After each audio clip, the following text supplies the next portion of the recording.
This video will help you sleep and relax. But before we begin, I would like to know which city you're from and what time you're watching this. Now, subscribe to the channel, relax, and let's begin. I've been driving big rigs for 23 years now, hauled everything from produce to furniture across 48 states. When you spend that much time on the road, you see some weird shit. Wildlife darting across highways, strange lights in the sky, even the occasional naked guy running down the shoulder at 3 in the morning. But what happened to me last week on that stretch of Route 66 in New Mexico, that wasn't normal. Not by a long shot. I still can't sleep right. Every time I close my eyes, I see those eyes staring back at me like burning embers in the dark. It was supposed to be a routine haul. I was taking a load of refrigerated goods from Oklahoma City to Flagstaff. My dispatcher had me take the scenic route down Old 66 instead of I-40 because of some massive accident that had the interstate backed up for miles. I didn't mind. I've always had a soft spot for the mother road, even the forgotten stretches that time left behind. The sun had just gone down when I hit that desolate stretch past Tucumcari. If you've never driven through New Mexico at night, it's something else. The darkness out there is complete. No streetlights, hardly any houses, just your headlights cutting through pure black. The radio was starting to fuzz out between stations, so I shut it off. Just me and the hum of 18 wheels on asphalt. I remember checking my watch. It was just after 9 in the evening. The moon was barely a sliver, which made the night even darker than usual. I'd been driving about 10 hours by that point, but I wasn't tired. I'd had my thermos of coffee and was planning to push through to the Arizona border before stopping. That's when I first saw it. Just a flicker of movement at the edge of my high beams, something dark darting across the road ahead. My first thought was deer, and I instinctively eased off the gas. Hitting a deer in a car is bad enough, but in an 18-wheeler, it can still do some serious damage to your rig. But it wasn't a deer. As my lights caught it full on, I realized it was a dog, a big black dog, moving way too fast across the highway. I'm talking unnaturally fast. I was doing about 60 miles per hour, and this thing was keeping pace with me along the shoulder. Now, I've seen coyotes and wolves out here before. This wasn't either of those. This dog was massive, its coat so black it seemed to absorb the light around it, and its eyes. Jesus, its eyes. They glowed red-orange, like hot coals in a dying fire, not reflecting my headlights like animal eyes normally do, but glowing from within. I blinked hard, thinking maybe I was more tired than I realized. When I looked again, the dog was gone.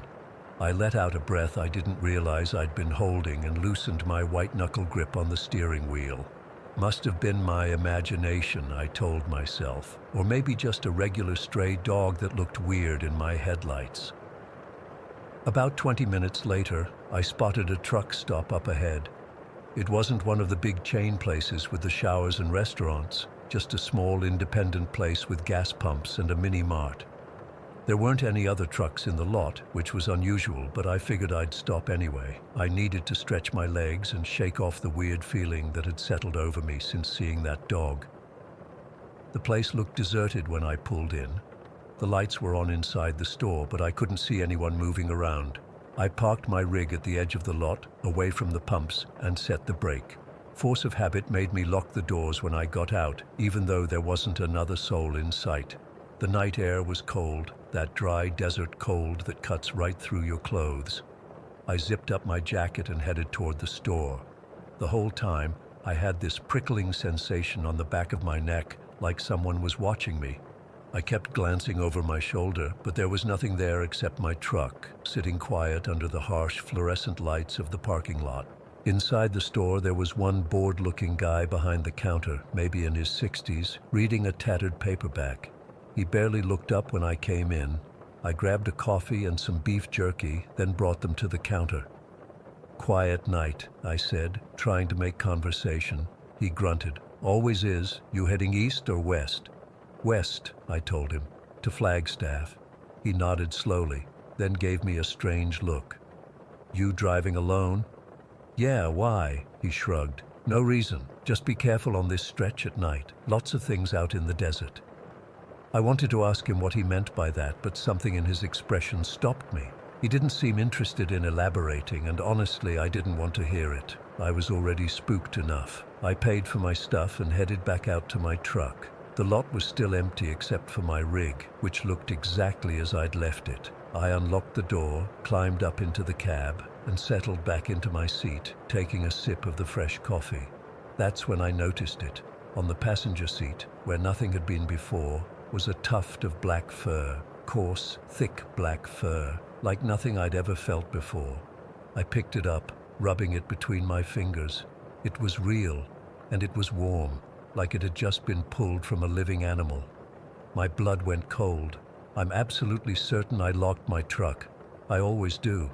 There's no way anything could have gotten in while I was inside that store.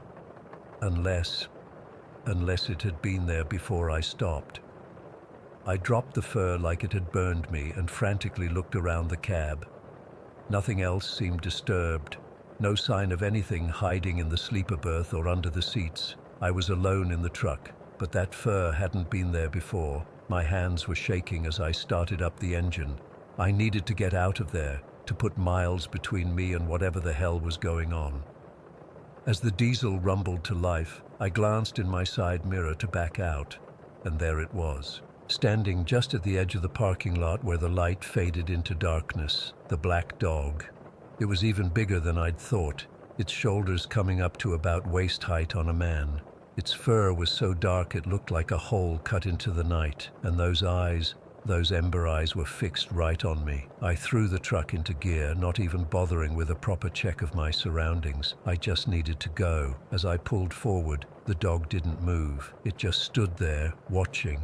Then, just as I was about to pull onto the highway, it bared its teeth. I've never seen teeth like that on any dog. They were long and sharp, almost like a big cat's, and they gleamed in the darkness. Then it made a sound that wasn't a bark or a growl. It was lower, deeper, like the rumble of distant thunder. I floored it, the big diesel engine roaring as I pulled onto Route 66. In my mirror, I saw the dog launch itself after me, moving with that same impossible speed. Within seconds, it was gaining on my truck, even though I was pushing 70 now. Then came the impact. Something hit the side of my truck with enough force to rock the entire cab. I nearly lost control, the steering wheel jerking in my hands as the rig swerved toward the shoulder. I fought to straighten out, heart pounding in my chest. Another impact, harder this time. Metal groaned, and I heard a sound like claws scrabbling against the side of the trailer. I checked my mirrors frantically, but couldn't see anything in the darkness behind me. Then it was on the passenger side, keeping pace with my cab. Those eyes staring up at me through the window. I could see its face clearly now, twisted in a kind of hatred I've never seen on any animal. It wanted in. It wanted me. I pushed the truck as fast as it would go, the engine screaming in protest, 80 miles per hour, then 85.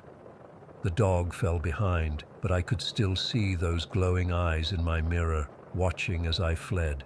I drove like that for hours, afraid to slow down, afraid to stop. The rational part of my brain kept saying this couldn't be happening. Dogs don't move that fast. They don't have eyes that glow like fire. They don't attack semi-trucks. But the fear in my gut didn't care about rational. Eventually, dawn started to break over the horizon. The sky turned from black to deep blue, then to pink and orange. As light crept across the desert, I felt some of the terror begin to fade. Whatever that thing was, it seemed to be gone now. About 20 miles past the Arizona border, I spotted another rest area and pulled in. My hands were cramping from gripping the wheel so tight, and I desperately needed to use the bathroom. The place was busy with morning travelers, which made me feel safer. Normal people doing normal things in the daylight. After using the restroom, I walked around my truck to check for damage. What I found made my stomach drop. Along the passenger side of the cab and down the side of the trailer were deep gouges in the metal.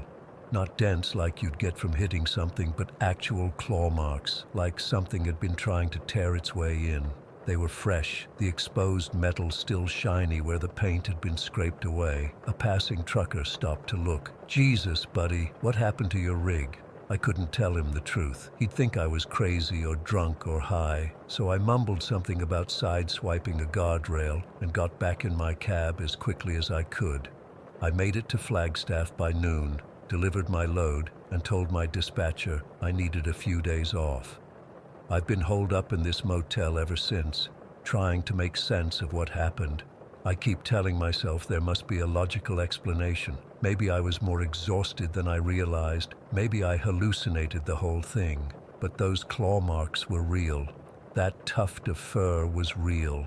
I still have it, sealed in a plastic bag that I can't bring myself to open. And sometimes, when I close my eyes, I still see those burning ember eyes staring at me through the darkness. I don't know what that thing was, some kind of mutant wolf, a rabid dog, or something else entirely. All I know is I'm never driving that stretch of Route 66 at night again, and whenever I get back on the road, I'll be checking my mirrors more carefully.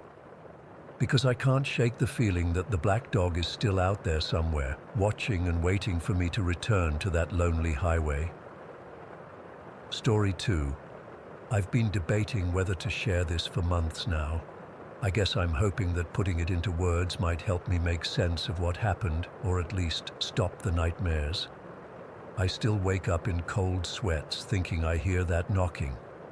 It all started last September when I moved to Millfield.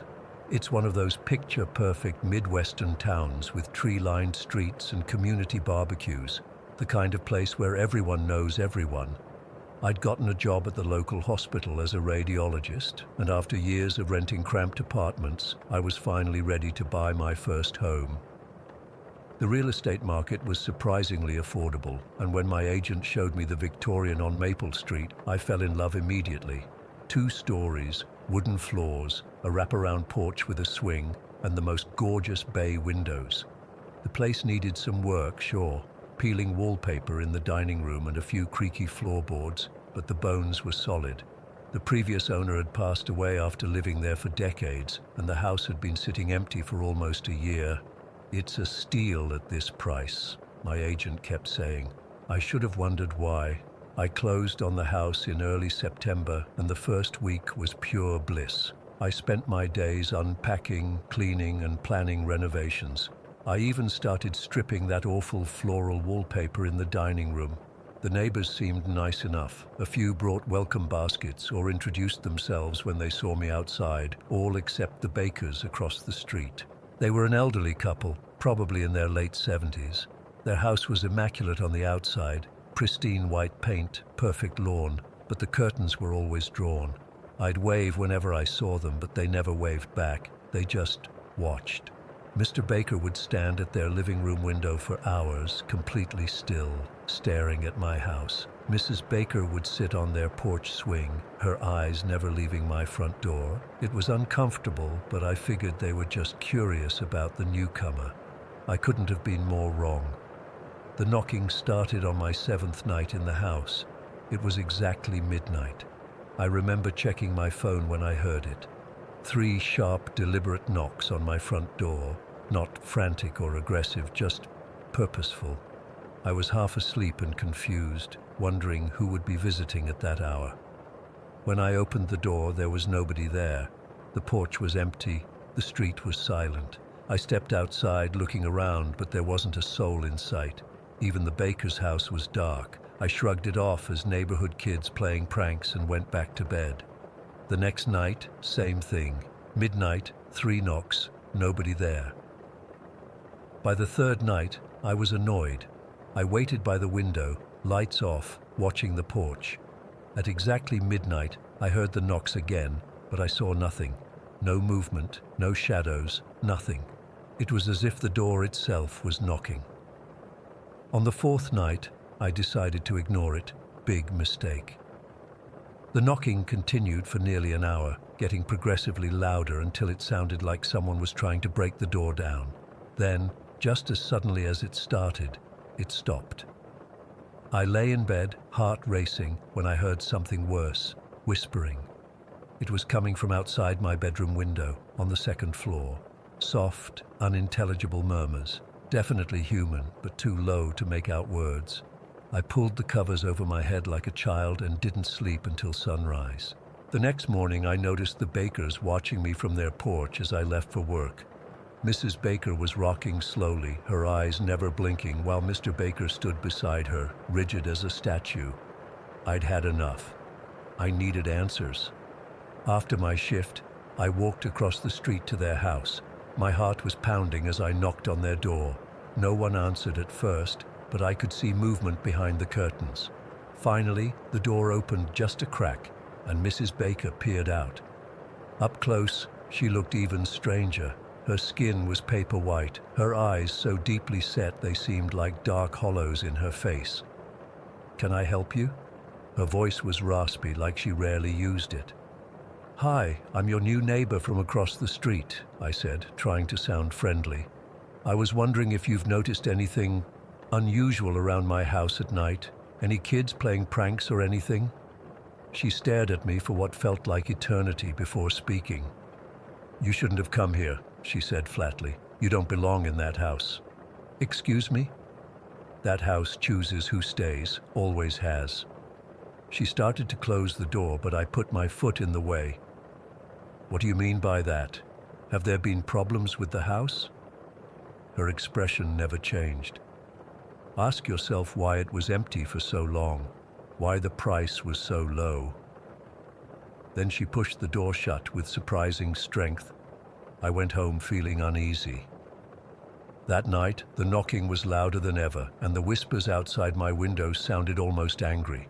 I called the police, but by the time they arrived, everything was quiet. They checked around the property and found nothing. No footprints, no signs of disturbance. The officer looked at me like I was crazy or drunk. "Maybe it's just the house settling," he suggested. "These old places make all kinds of noises." The next morning, I discovered something that sent chills down my spine. There were footprints on my front porch, small like a child's, pressed into the wooden boards as if someone had been standing there for hours. It hadn't rained, and the porch had been clean the day before.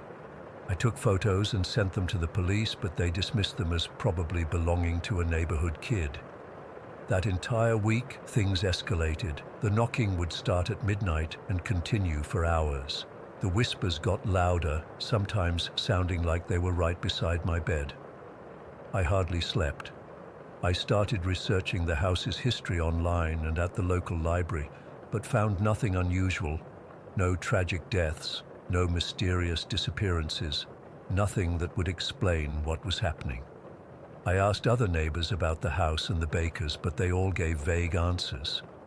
"They keep to themselves," one woman said about the Bakers. "Been here longer than anyone else on the street?" When I mentioned the strange occurrences, people would change the subject or suddenly remember somewhere they needed to be. By the end of the week, I was a wreck. I'd called in sick to work twice because I was too exhausted to function. I was considering staying at a hotel just to get some sleep when something changed. On the 8th night, there was no knocking. The silence was almost worse. I lay in bed, staring at the ceiling, waiting for it to start. Around 1 in the morning, I heard something else instead, creaking floorboards. Inside the house, moving slowly from the first floor up the stairs. I froze, unable to move or breathe. There were no pets, no roommates, nobody else who should be in the house. The creaking continued, methodical and slow, like someone taking careful steps to avoid making noise but failing. It reached the top of the stairs and paused.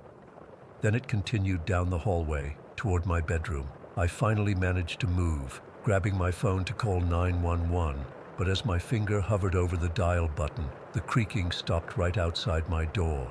I held my breath, waiting. Nothing happened. No knob turning, no more footsteps, just silence. After what felt like hours, I gathered my courage and flung the door open, wielding my phone flashlight like a weapon. The hallway was empty. I checked every room on the second floor. Nothing. No signs of intrusion, no open windows, nothing out of place. That's when I noticed the pull-down attic door in the ceiling at the end of the hallway. It was slightly ajar, a sliver of darkness visible through the crack. I knew I should run, get out of the house, call the police, anything but investigate that attic, but some morbid curiosity pushed me forward. I pulled the cord, and the ladder unfolded with a groan. Shining my flashlight up, I saw nothing but darkness. My hands shaking, I climbed the ladder one rung at a time. The attic was mostly empty, some old furniture covered in sheets, boxes of holiday decorations left by the previous owner. My flashlight beam cut through the darkness, illuminating dust particles floating in the air. And then I saw it. In the far corner, a makeshift bed, just a thin mattress on the floor with a dirty blanket. Beside it was a small pile of food wrappers and water bottles. Someone had been living in my attic. As I moved closer, my light fell on the wall behind the bed. Written in what looked like charcoal, in large, jagged letters, was a single word: leave. I nearly fell down the ladder in my rush to get out. I ran straight across the street to the baker's house, not caring that it was the middle of the night.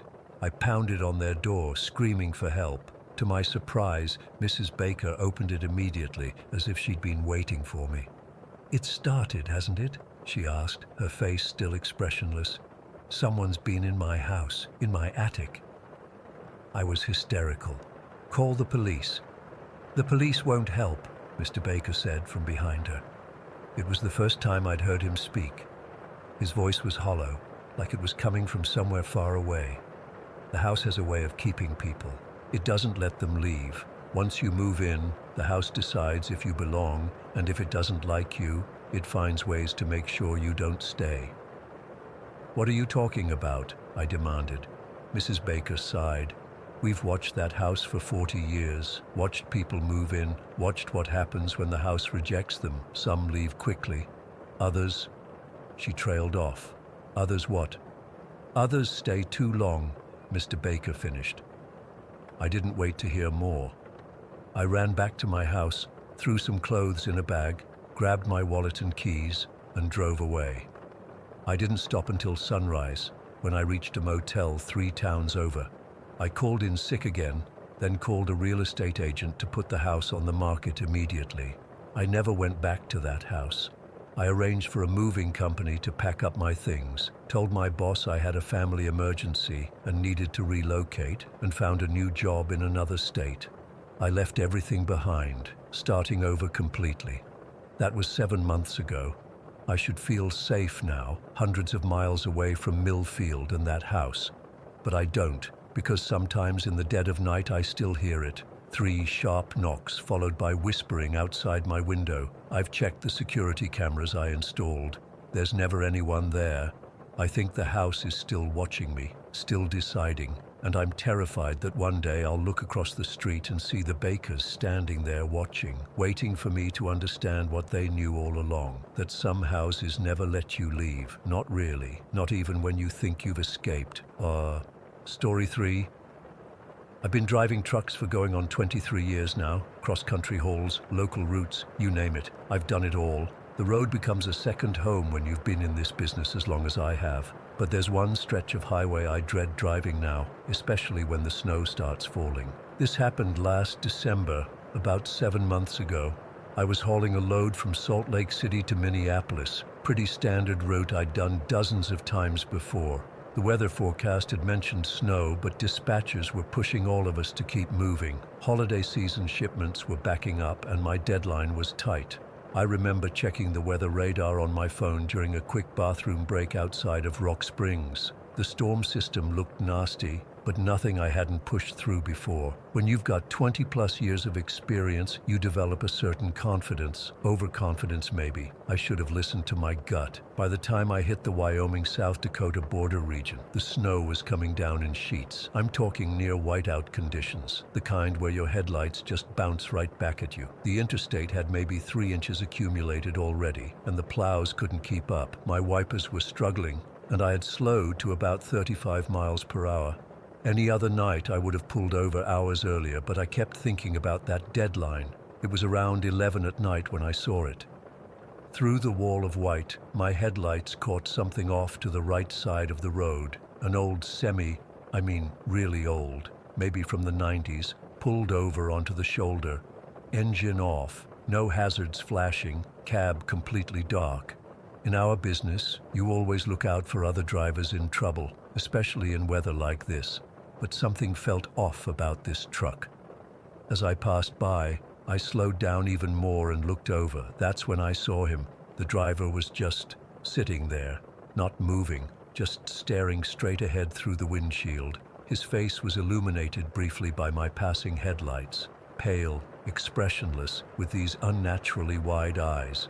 He didn't turn to look at me or acknowledge my truck in any way, just sat perfectly still, staring forward into the storm. A chill ran through me that had nothing to do with the temperature. This guy wasn't right. I can't explain it better than that. Maybe he was in shock from an accident or something, but my instincts were screaming at me to keep moving. So I did. I called it in to Highway Patrol once I got better reception, gave them the approximate mile marker, figured they could check it out. The dispatcher thanked me, but I could tell from her tone that with the storm, it might be hours before anyone got out there. The snow kept getting worse. After about another hour of white-knuckle driving, I spotted a rest area sign and decided enough was enough. I needed to wait out the worst of it. The place was completely deserted when I pulled in, not surprising given the weather. I parked as far from the building as possible, in a spot where I could easily pull out when the time came. I shut down the engine but kept the auxiliary power running for heat. I remember texting my wife to let her know I was safe and waiting out the storm. She sent back a thumbs up and told me to get some sleep. I reclined my seat, pulled my thermal blanket up and tried to relax. The wind was howling outside, rocking the truck slightly. Usually that sound puts me right to sleep, but that night I kept thinking about that driver, just sitting there in the dark. I must have dozed off eventually, because the next thing I knew I was startled awake by a sound. At first, I thought it was just the wind or maybe ice hitting the truck, but then I heard it again, more distinct this time. A light tapping on my passenger side window. My heart nearly stopped. We were miles from any town, in the middle of a blizzard, at what must have been around 1 in the morning. There shouldn't have been anyone out there. I turned slowly toward the passenger window, and that's when I saw him. The same man from the abandoned truck. He was standing right outside my cab, wearing a heavy coat with the hood pulled up. But I could still see his face clearly, that same grayish pale skin. Those same unnaturally wide eyes, now staring directly at me. They looked empty, like there was nothing behind them. I froze. This was impossible. We were at least 20 miles from where I'd seen his truck. There's no way he could have followed me through that storm without me noticing headlights. And even if he had somehow followed me, why wait until now to approach? His lips moved, and even through the howling wind, I heard him clearly. "Let me in." His voice was soft, almost like a whisper, but somehow I heard every word, as if he was speaking right into my ear. My blood turned to ice. Every instinct in my body was screaming danger. Before I could even process what was happening, he reached for the door handle. His fingers were long, pale, almost skeletal as they wrapped around it. I lunged across the cab and hit the lock button, even though I was sure I'd locked all the doors before falling asleep. He didn't react to the locking sound. He just kept staring at me with those dead eyes, his hand still on the handle. Then, slowly, he backed away from the truck. He didn't turn around. He just moved backward, still facing me, still staring, until the swirling snow swallowed him up. I sat there for what felt like forever, my heart pounding so hard I thought it might burst. I kept expecting him to reappear, but there was nothing but the wall of white outside my windows. After about 15 minutes, I couldn't take it anymore. I started up the truck, put it in gear, and pulled out of that rest area like the devil himself was chasing me. I should have waited for the storm to pass. I should have stayed put until morning, but there was no way I was staying there another minute. I drove through the night, white-knuckling it the whole way. The roads were treacherous. I nearly jackknifed twice, but the fear of stopping was greater than the fear of crashing. I just kept seeing those eyes, hearing that whispered, "Let me in." I made it to my destination 12 hours later, exhausted and strung out. I didn't tell anyone what happened. Who would believe me? I figured I'd just had some kind of stress hallucination from driving too long in bad conditions. I took a 2-day break in Minneapolis before heading back out. The weird thing is, I probably would have convinced myself it was all in my head if it wasn't for what happened about a week later. I was at a truck stop in Nebraska grabbing coffee when I overheard a couple of other drivers talking. They were older guys, probably close to retirement. "You ever hear about the ghost trucker on I-90? One of them asked. I nearly dropped my coffee. I moved closer, pretending to browse the snack aisle while I listened. The other driver nodded. My cousin swears he saw him back in 2009. Said he was pulled over in a snowstorm, just sitting there in his cab. The story goes, he broke down in a blizzard back in the 80s. The first one continued. Guy froze to death, waiting for help that never came. They didn't find his body until 3 days later, when the plows finally got through. They say he still haunts that stretch of highway," the other added. "Knocks on truck doors in snowstorms, asking to be let in. I felt like someone had dumped ice water down my back. I abandoned my coffee and left without a word. That night in my sleeper berth, I couldn't stop thinking about what I'd heard. I got on my phone and started searching. It took some digging through old newspaper archives, but I found it, a small article from January 1986. A trucker named Harold Winters had been found dead in his cab after a 3-day blizzard shut down I-90 near the Wyoming-South Dakota border. His truck had broken down and he'd frozen to death waiting for help. The article included a grainy photo of the driver. The image quality was poor, but I could make out a thin face with deep-set eyes. It could have been him. It could have been the man I saw. I've been driving that route regularly for years and never experienced anything like this before or since that night, but I've changed my habits. I don't drive that stretch at night anymore if I can help it. I never push through snowstorms, no matter what the dispatchers say. And most importantly, I never ever stop at that particular rest area. Sometimes when I'm driving at night and the snow starts falling, I swear I can hear a faint tapping on my passenger window. A soft voice whispering, "Let me in." I turn up the radio and keep my eyes fixed firmly on the road ahead. I don't know what would have happened if I had opened that door. I don't want to know. All I know is that after 23 years on the road, I've learned to trust my instincts, and every instinct I have tells me that whatever was standing outside my truck that night wasn't human, at least not anymore. Maybe I'm just getting paranoid in my old age. Maybe it was all some kind of hallucination brought on by exhaustion and stress. But I've talked to a few other long-time drivers since then, and I'm not the only one with stories about that stretch of I-90. There's something out there in the snow, something that's cold and lonely and desperate to get in. I still drive trucks. I still love the job, but I keep extra batteries in my flashlight now, a better emergency kit. And I watch the weather reports like a hawk, and whenever I see a truck pulled over in a snowstorm, engine off and cab dark, I keep right on driving.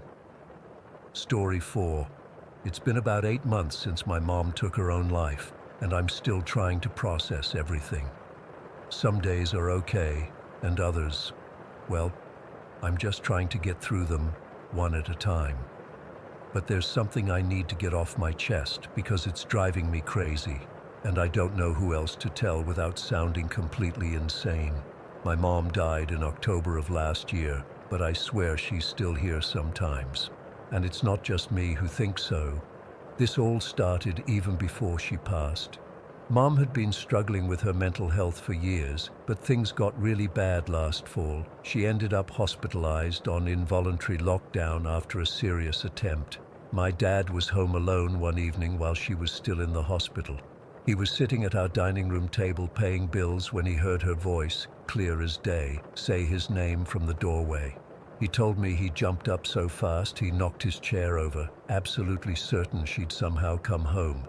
But there was nobody there. He called me right after it happened, and I could hear the shakiness in his voice. Dad's not the type to make this stuff up. He's practical, logical, an engineer who deals in facts and measurements. But he was rattled. "I heard her, Sarah," he said, plain as day. It was her voice, exactly how she sounds when she's checking if I'm busy. That was weird enough, but after she passed away in October, things got even stranger. For about 6 months, Dad would wake up in the middle of the night because he heard Mom calling for him. He said it wasn't like a dream where you're confused. He was fully awake, and the voice was so real he'd get up to check if someone was in the house. He'd search every room before finally accepting no one was there. I lived out of state until recently. Colorado to Pennsylvania is a pretty good distance, so I couldn't be there physically during the worst of it. Before Mom died, I'd call my parents almost every day after work. It was our routine. I'd call, Dad would answer with his usual, "Hello there," and then Mom would chime in with her, "Hi, honey," from somewhere in the background. After she died, I kept calling Dad daily. I was worried about him being alone, and honestly, I needed those calls too. About 2 weeks after the funeral, I called like normal. Dad picked up with his standard greeting, and then, I swear on everything, I heard Mom's voice say, "Hi, honey," right after his. I froze. My heart was pounding so hard I could barely speak. "Dad," I finally managed to say, "Did you hear that?" "Hear what?" he asked. "Mom, I just heard Mom say hi to me, just like she always did." There was a long pause before he said, "I didn't hear anything, Sarah. I convinced myself it was just my brain playing tricks. Grief does weird things, right? But then it happened again 3 days later, and again the following week. Same exact timing, same exact tone, that warm, slightly sing-songy, 'Hi, honey,' that was so distinctly her, always after Dad's greeting, just like when she was alive. Eventually, I stopped mentioning it to him because I didn't want him to worry about my mental state on top of everything else. I flew home for Christmas last year, the first holiday without her. The house felt so empty despite Dad's efforts with the decorations. Mom had always gone all out for Christmas, and Dad tried to keep up her traditions, but her absence was palpable in every corner. We have had 2 cats, Olive and Chloe. Mom adored them. She had this weird thing she did where she'd imitate their meows perfectly. It used to make me roll my eyes as a teenager, but it became one of those quirky mom things I secretly loved. She could match Olive's high-pitched, whiny meow exactly. On Christmas Eve, I was in the kitchen making hot chocolate when I heard Olive crying at the back door to be let in. It was her distinctive, "I'm cold, let me in now" meow. And then, clear as a bell, I heard Mom's imitation of that exact meow from right behind me. The mug slipped from my hand and shattered on the floor. I spun around so fast I nearly fell. Nobody was there, but it was her voice, with the exact timbre and volume she always used when imitating Olive. I could have picked that sound out of 1,000 voices. Dad came running in because of the noise. "What happened?" he asked, looking at the broken mug and hot chocolate spreading across the floor. I couldn't tell him. I just said I dropped it because my hands were cold. But I was shaking, and not from the temperature. After the holidays, I went back to Colorado, but things weren't the same. I couldn't focus at work. I kept thinking about Dad alone in that house, about Mom maybe still being there somehow. In March, I made the decision to move back home. I quit my job, broke my lease, packed everything I could fit in my car, and drove cross-country to Pennsylvania. Dad pretended to be annoyed about me interrupting his bachelor lifestyle, but I could tell he was relieved not to be alone anymore. I brought Chloe with me. Dad had given her to me when I moved out because she was always my cat. Olive stayed with Dad after Mom died. That's when things got even weirder. Chloe has always been a typical cat, aloof, independent, only interested in humans when food is involved. But about a week after we moved in, I noticed something odd. I was sitting on my bed reading when Chloe suddenly sat up, ears perked, staring intensely at the doorway to my bedroom. At first, I thought she heard Dad moving around, but he was downstairs watching TV. She was looking at a specific spot, right about the height of the light switch, exactly where Mom's head would have been if she was peeking around the corner to check on us, which she used to do all the time. The really freaky part? Chloe made this specific face, this weird little squinty-eyed expression she only ever made when Mom would baby talk to her. Her, "I'm being admired" face. She was looking directly at that empty spot and making that face, occasionally blinking slowly like cats do when they're comfortable. This wasn't a one-time thing. It started happening a couple times a week. Chloe would suddenly focus on that exact spot by the doorway, at exactly that height, and make that face. Sometimes she'd even start purring for no apparent reason. One night in April, I woke up around 3 in the morning feeling like someone was watching me. Chloe was sitting at the foot of my bed, staring at that same spot by the door, totally alert.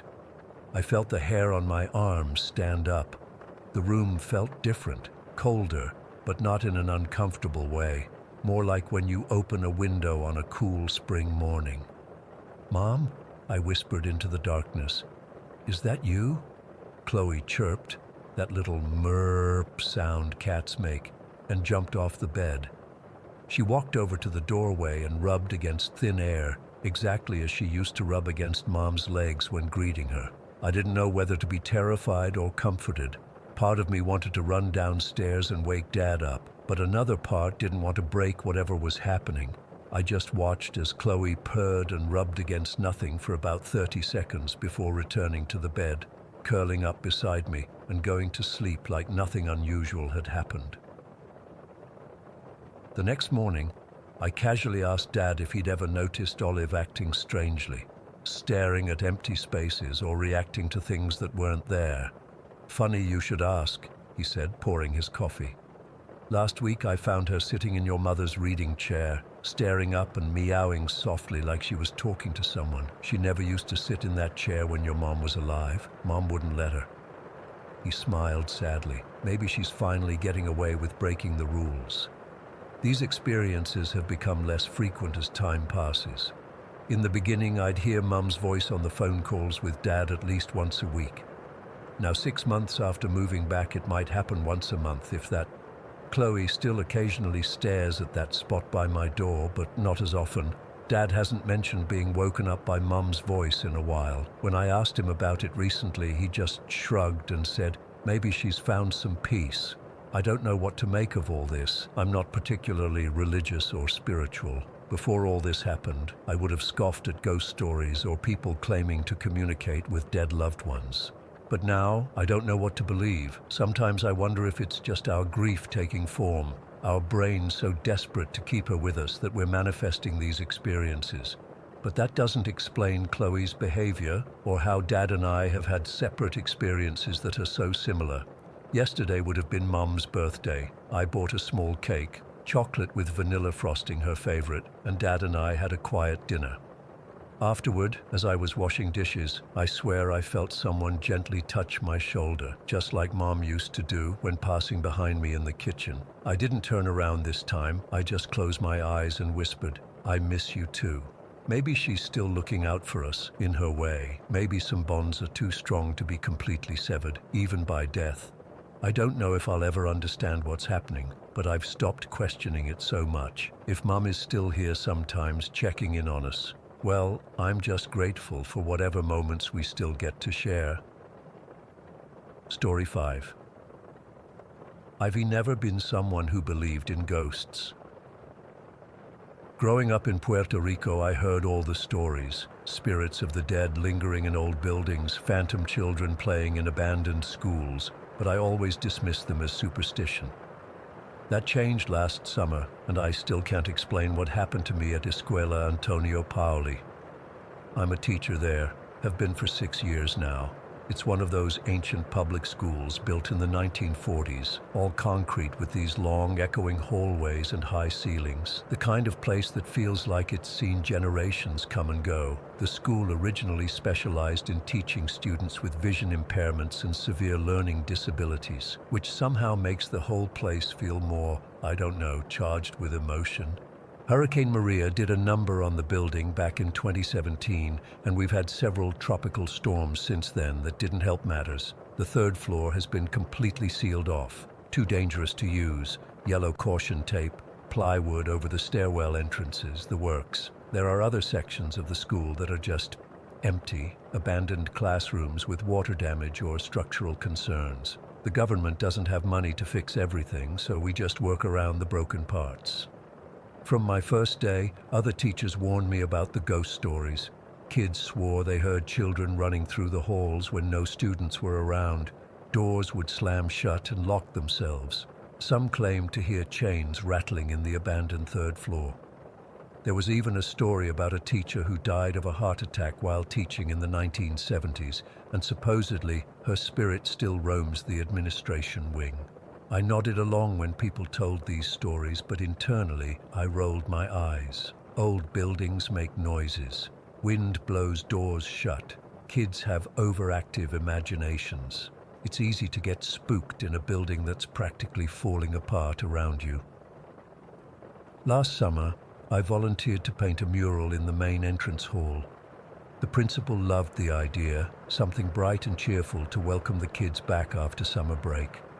I had this vision of a tropical landscape with our native wildlife, something that would celebrate Puerto Rican biodiversity. My friend Marisol, who teaches science, offered to help. We'd been working on the mural for about 2 weeks, staying late after summer school ended at 1 in the afternoon. The building was practically empty by 2 o'clock. Just us, the principal in her office sometimes, and the day janitor, Miguel, who usually left by 3.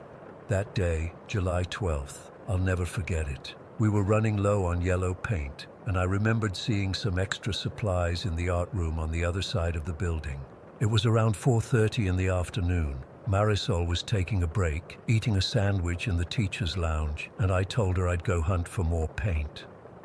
The school was eerily quiet as I walked through the main building.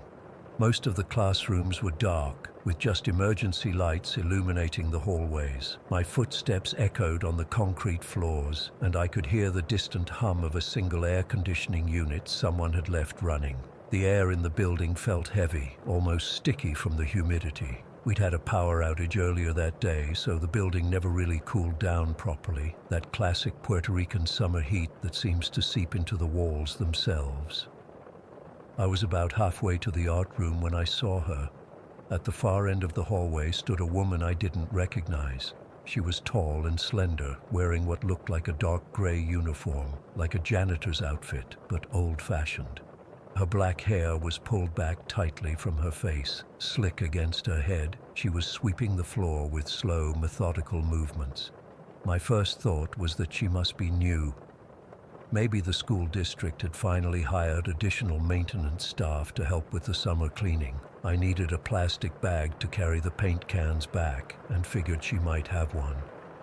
"Excuse me," I called out, my voice sounding strangely muted in the empty hallway. She didn't respond or look up, just continued that slow, rhythmic sweeping. I started walking toward her, and that's when I noticed something odd about her movements. They were too perfect, too consistent, like watching something mechanical. As I got closer, maybe about 20 feet away, she suddenly stopped sweeping and stood completely still. Then, without turning to face me, she moved sideways into what I knew was a cleaning supply closet. I quickened my pace, thinking I'd catch her before she closed the door. "Hello? Excuse me, do you have any bags I could use?" When I reached the closet, I stopped cold. The door was shut, not just shut, but locked with a large padlock, the same padlock that had been there for months, ever since some supplies went missing and the administration decided to secure the closets. My skin instantly prickled with goosebumps. I stood there, staring at the padlock, trying to process what I'd just seen. It wasn't possible. She couldn't have gone in there, but I'd watched her walk into this exact closet not 5 seconds earlier. I tugged at the padlock to confirm what I already knew. It was secured, rust around its edges, suggesting it hadn't been opened in weeks. "Gabby, did you find the paint?" I nearly jumped out of my skin. Marisol had finished her break and come looking for me. She found me standing there, hand still on the padlock, face drained of color. "There was a woman," I managed to say, my voice barely above a whisper. "A janitor, I think. She just walked into this closet, but it's locked." Marisol looked confused. "What woman? I didn't pass anyone in the halls." "She was right here sweeping, tall, thin, with black hair pulled back, wearing a gray uniform. She walked right into this closet." Marisol glanced around, then back at me with concern. "Gabby, there's no one here but us. Miguel left hours ago, and he's the only janitor on duty during summer." "I know what I saw," I insisted. But even as I said it, details of the woman's appearance started to blur in my mind. Had I actually seen her face? I couldn't remember any features, just that slick black hair and tall, thin frame. And the broom. Had there even been a broom? I remembered the sweeping motion, but suddenly couldn't picture the actual broom in her hands. Marisol placed her hand on my arm, and I flinched at how cold her touch felt against my overheated skin. "It's almost 5, and it's been a long day," she said gently. "Maybe you're just tired. This heat can mess with your head sometimes." I wanted to believe her. I wanted to think I'd imagined it all, a trick of the light, exhaustion from working in the heat. But deep down, I knew what I'd seen was real, or at least as real as something like that could be. We abandoned the search for paint and packed up for the day. I couldn't focus anyway, kept looking over my shoulder, jumping at every creak and groan of the old building. Marisol drove me home since my hands were shaking too badly to hold the steering wheel. That night, I barely slept. Every time I closed my eyes, I saw that figure with the slick black hair, those mechanical sweeping motions. The image of her sliding sideways into a locked closet played on repeat in my mind. The next day, I arrived at school with a knot in my stomach. The principal noticed my distraction and asked if I was feeling well. Before I could stop myself, I blurted out what had happened. She didn't laugh or dismiss me outright. Instead, she got this strange look on her face, almost like recognition. "The broom lady," she said quietly. "You know about her?" I asked, my heart hammering. She hesitated, then nodded. "There are stories. Before my time, there was a janitor here, a woman who worked at the school for decades, from the 1950s until the early 1980s. They say she was dedicated to keeping the school spotless, almost obsessively so. She died here, supposedly. Heart attack while cleaning late one night. I felt cold despite the morning heat. Why hasn't anyone mentioned her before? Most of the stories people tell are about the ghost children or the teacher, the broom lady. She's not seen as often. Some say she only appears when the school is in disrepair, like she's trying to clean up what the living staff can't maintain. Other teachers overheard our conversation and joined in. One claimed to have heard sweeping noises from empty classrooms. Another said she'd found floors mysteriously mopped overnight. They treated it like a joke, something to laugh about over coffee in the break room. "Maybe she's just trying to help with your mural project, Gabby," one of them teased. Cleaning up after the messy artist. They could laugh. They hadn't seen her. I finished the mural, but only during regular school hours when the building was full of people. I made excuses not to stay late. The few times I had to work into the afternoon, I made sure Marisol or another teacher was with me at all times. It's been almost a year since I saw the broom lady, and I still can't explain what happened. I've researched the history of the school, trying to find records of this janitor, but most of the old personnel files were damaged in Hurricane Maria when part of the administrative office flooded.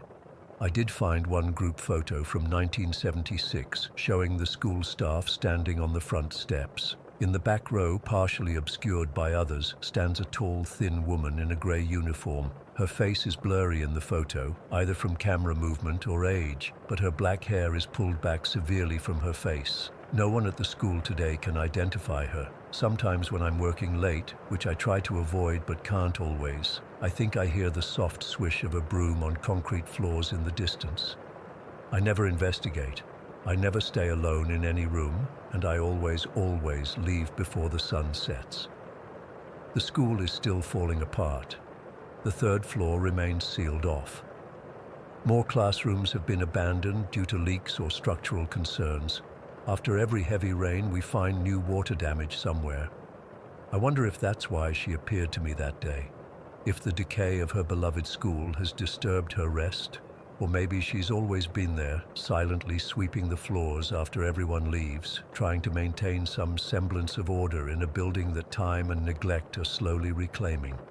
I don't know. I just know that I saw her, and that nothing anyone says will convince me otherwise. The broom lady is real, and she's still walking the halls of Escuela Antonio Paoli, sweeping floors that will never be clean enough to satisfy her. And sometimes, when I'm locking my classroom at the end of the day, I swear I can feel someone watching me from the shadowy end of the hallway. I never look. I just hurry to my car, keys clutched tightly in my hand, and promise myself that tomorrow I'll leave earlier, because some presences don't need to harm you to haunt you. Sometimes just knowing they're there, moving through locked doors, existing in spaces where they shouldn't be possible, that's enough to change you forever. Story 6. I still can't believe what happened to me 3 nights ago. I've barely slept since then, and I keep checking my windows and doors even though I'm on the 4th floor of my apartment building. I've never been the type to believe in paranormal stuff, but after what I experienced on Highway 57, I don't know what to think anymore.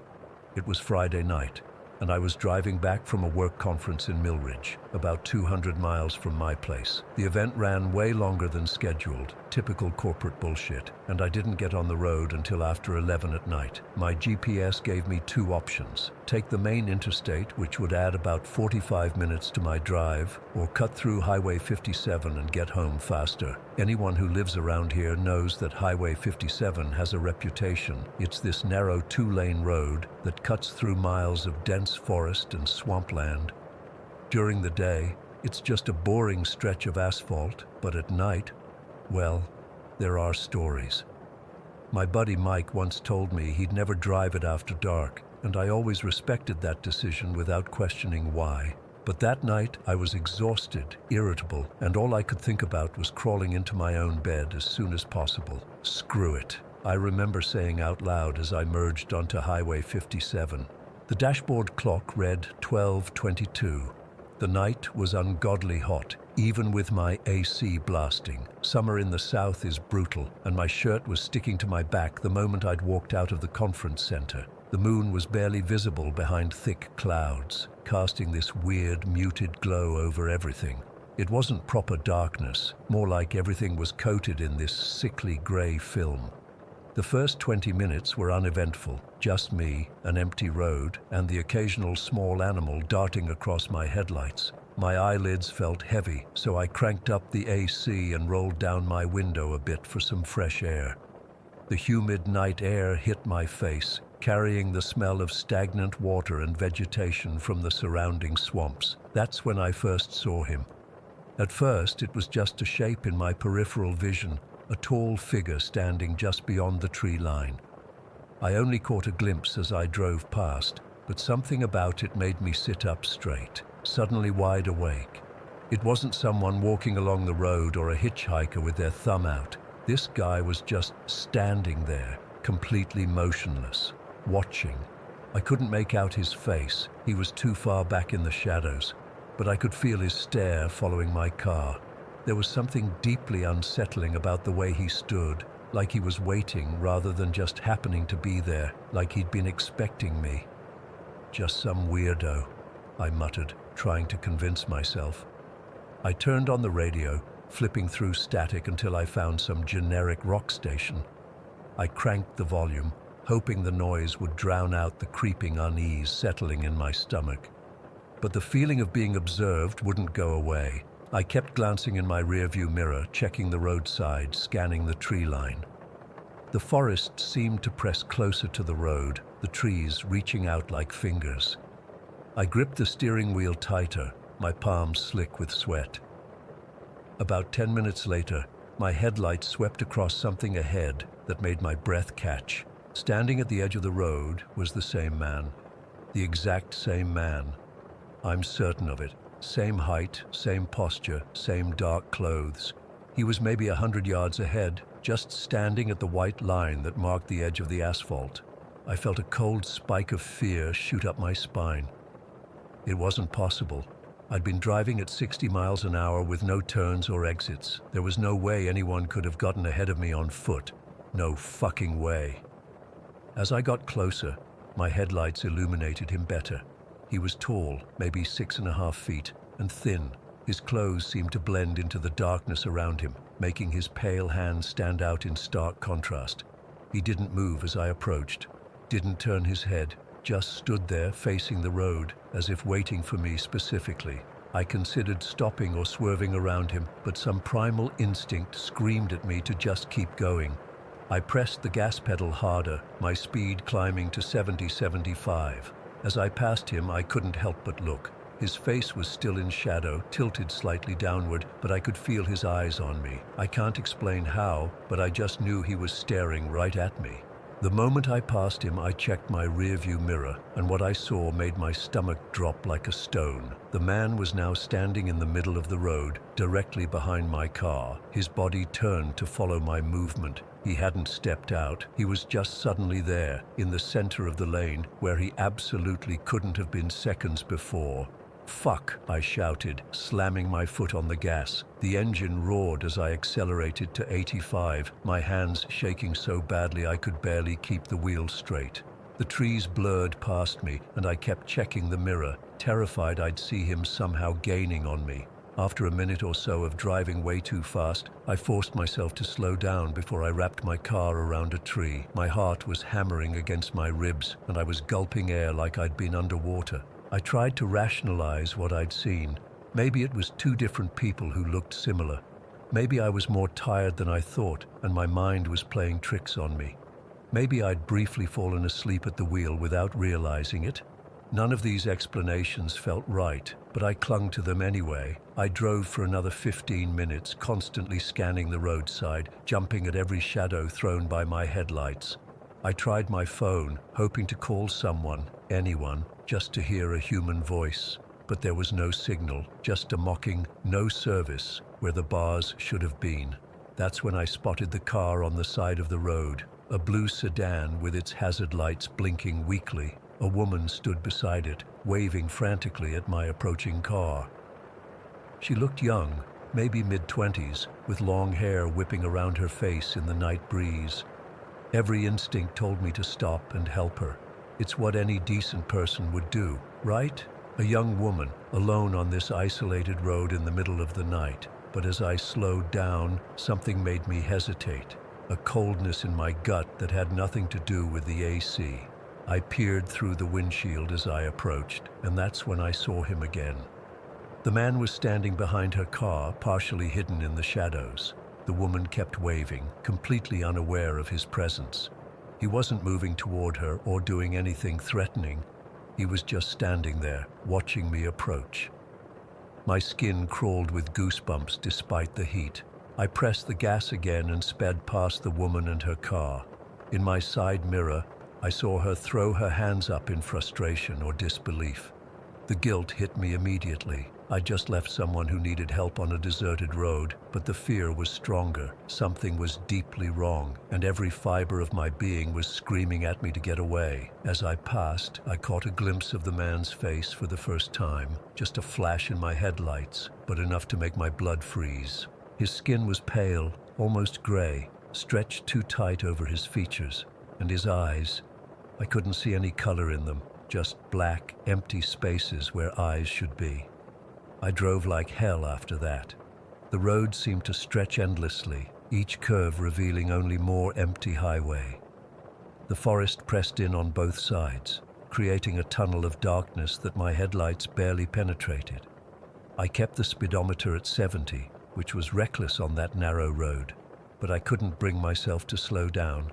After what felt like hours, but was probably only 30 minutes, I finally saw the glowing sign of a gas station up ahead. I nearly cried with relief at the sight of civilization.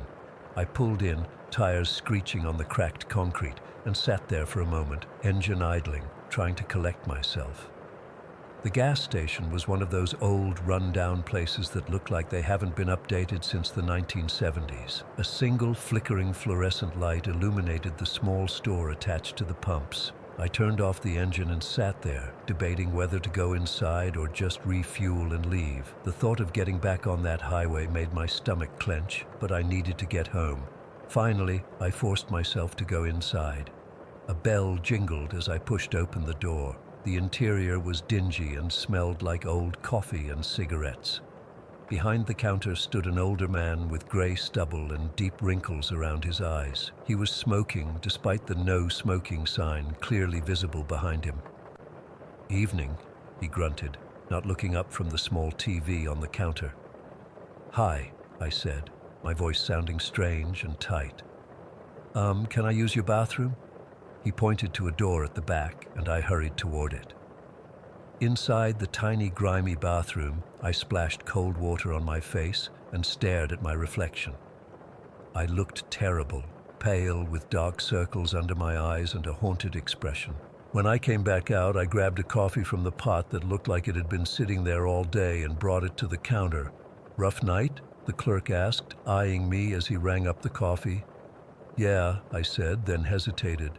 "Actually, have you heard about anyone strange hanging around Highway 57 at night, like a really tall man?"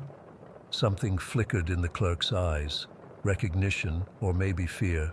He stopped moving for a second, then resumed scanning my coffee with deliberate slowness. "Highways full of strange folks," he said finally, his voice carefully neutral. "Best you keep to yourself." This was different, I insisted.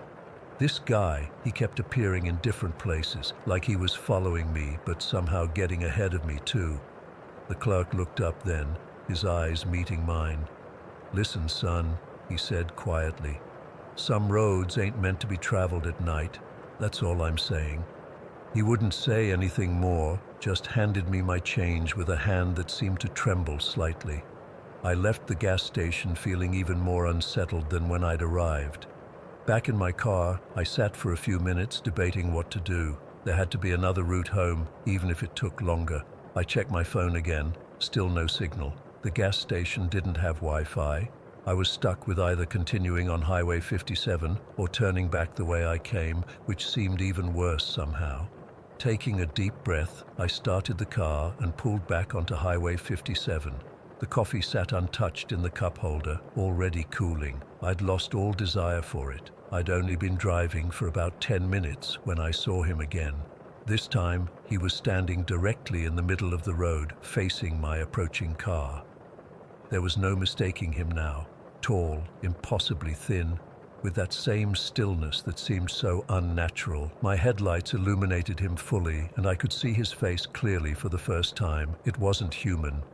I know how that sounds, but I swear it's true. His skin had a waxy grayish quality, and his features seemed wrong somehow, like someone had tried to create a human face but didn't quite understand the proportions. His eyes were completely black, like holes cut into his face, and his mouth.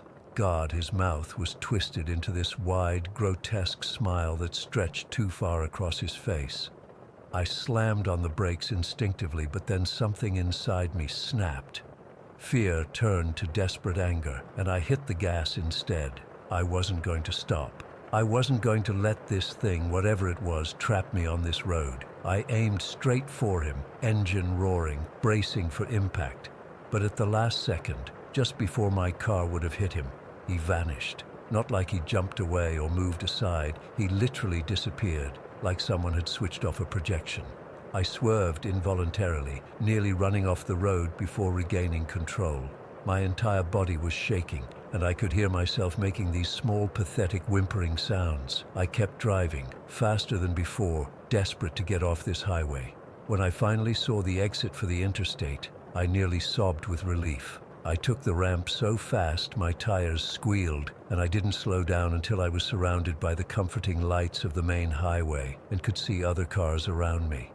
I made it home just as dawn was breaking. I haven't been able to sleep properly since then. Every time I close my eyes, I see that inhuman smile, those black, empty eyes. I've looked online for any information about Highway 57, and while there are vague stories about it being haunted or strange, nothing matches what I experienced. I don't know what that thing was. I don't know if the woman with the broken-down car was real or some kind of trap. All I know is that I'm never taking Highway 57 again, especially not at night. And if you're reading this and live anywhere near here, I beg you to do the same. Sometimes I think I see him outside my apartment building, standing in the shadows across the street, just watching, waiting. But that's impossible, right? It has to be my imagination. At least, that's what I keep telling myself.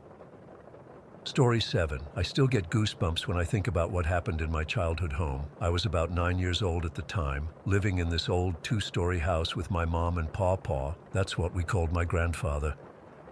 It's been 15 years since that night, but I remember every single detail like it was yesterday. I've tried explaining it to people over the years, but I always see that look in their eyes, that this kid is making stuff up look. But I know what I saw, and my friend Jessica saw it too.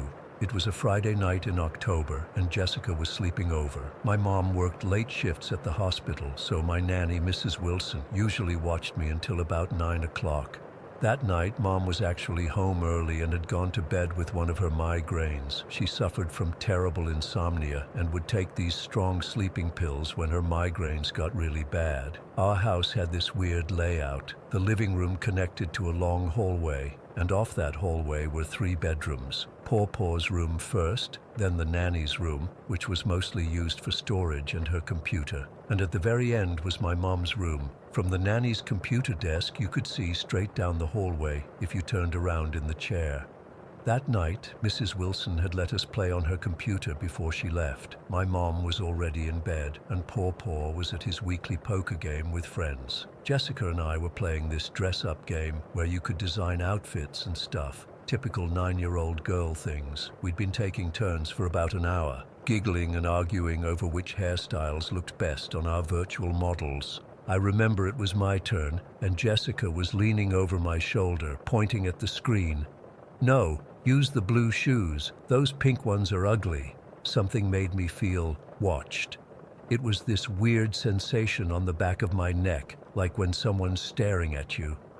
I spun around in the chair, annoyed at first because I thought maybe Pawpaw had come home early and was going to tell us to go to bed. But it wasn't Pawpaw. Standing at the end of the hallway was what looked like my mom. The living room light was on, casting just enough light into the hallway that I could see her figure.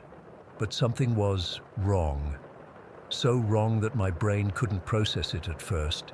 She was completely black and white. Not like in old photos or TV shows. It wasn't grainy or fuzzy.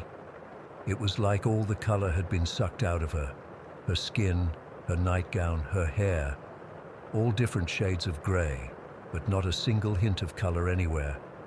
The contrast was so sharp against our normally colored world that it hurt my eyes to look at her. But the worst part, the part that still makes me wake up in cold sweats sometimes, was her face. My mom has always been this warm, gentle person who smiles with her whole face. This thing was staring at us with the most hateful expression I've ever seen. Her eyes were wide open, unblinking, and filled with such intense hatred that I felt physically ill. Her mouth was twisted into this awful grimace, lips pulled back too far, teeth exposed in a way that didn't look human. I couldn't move. I couldn't breathe. I just sat there, frozen, staring back at this colorless version of my mother who was looking at us like she wanted to hurt us. Jessica must have turned around too because I heard her make this tiny whimpering sound next to me. We both just sat there, paralyzed, for what felt like forever, but was probably only a few seconds. Then, without any change in that horrible expression, the figure turned. Her movements were stiff and unnatural, and walked into Pawpaw's room. Not my mom's room at the end of the hall, Pawpaw's room, right next to where we were sitting. When the figure disappeared from view, it was like someone had released us from a spell. We both gasped for air at the same time. "Did you see that?" Jessica whispered, her voice shaking. I nodded, unable to speak.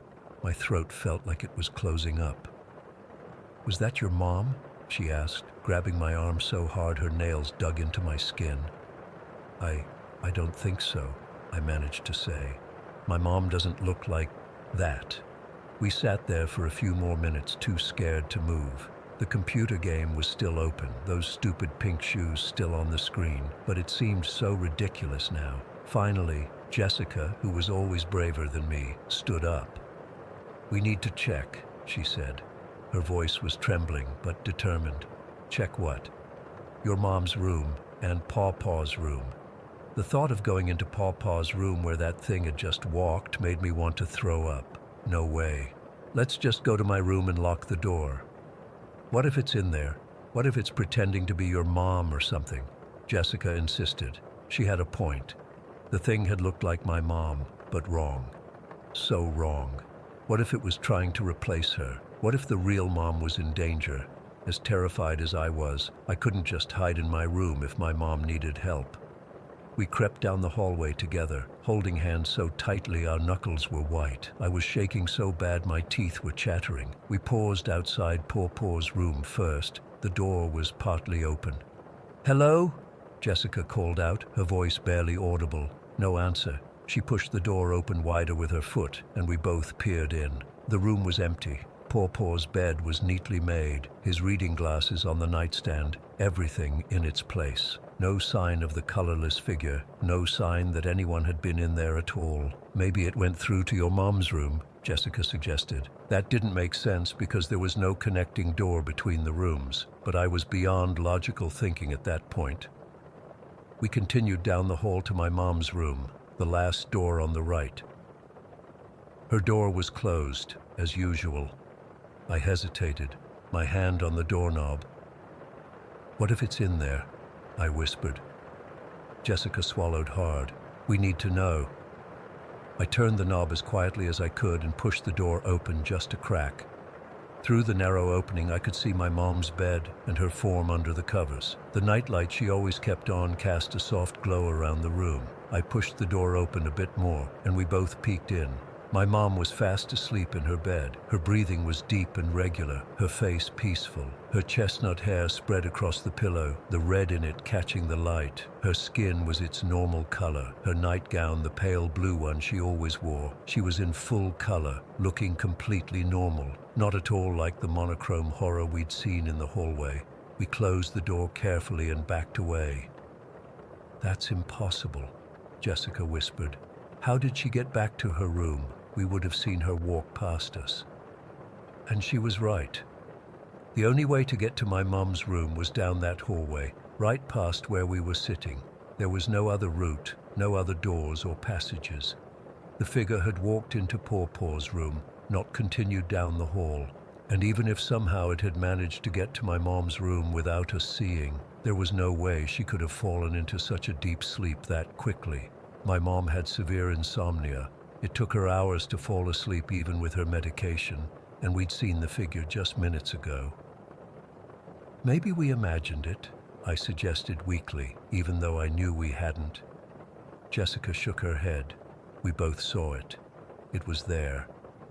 We went back to my room and climbed into my bed, pulling the covers up to our chins even though it wasn't cold. Neither of us slept much that night. We kept the lights on and took turns staying awake, afraid the colorless version of my mother would come back. The next morning, everything seemed normal. My mom made pancakes, smiling and laughing like always. Pawpaw came home from his friend's house where he'd spent the night after poker. The sun was shining, birds were chirping. It was like the horror from the night before had never happened, except it had. Jessica and I never talked about it again during that sleepover. It was like we both silently agreed to pretend it hadn't happened. But before she left to go home, she squeezed my hand and whispered, "I saw it too. I won't forget." Years passed. Jessica and I stayed friends through elementary and middle school, but her family moved away when we were 14. We lost touch until about 2 years ago when we reconnected on social media. After catching up on our lives, marriages, jobs, and all that stuff, I finally worked up the courage to ask her about that night. "Do you remember that sleepover at my house when we were 9, when we were playing on the computer and saw something in the hallway?" There was a long pause before she replied, "I've never told anyone about that, not even my husband. I thought maybe I'd imagined it or dreamed it, but it was real, wasn't it?" The relief I felt was overwhelming. For 15 years, I'd wondered if I was crazy, if my childhood imagination had somehow created this shared hallucination. But Jessica remembered it exactly as I did. The colorless figure that looked like my mum but wasn't her, the hateful expression, the way it walked into Pawpaw's room and then vanished. I've spent countless hours researching similar experiences, doppelgangers, shadow people, ghosts. Nothing quite matches what we saw. My mum is still alive and well, so it wasn't some kind of death omen. Our house wasn't built on any kind of burial ground or historical site. There were no tragic deaths or mysteries associated with it. To this day, I don't know what we saw in that hallway. I don't know why it looked like a colorless, hate-filled version of my mother, or where it went after entering Pawpaw's room. All I know is that it was real, we both saw it, and 15 years later, I still sometimes check over my shoulder when I'm sitting at a computer, terrified I'll see that colorless face staring back at me with those eyes full of hatred. Story 8.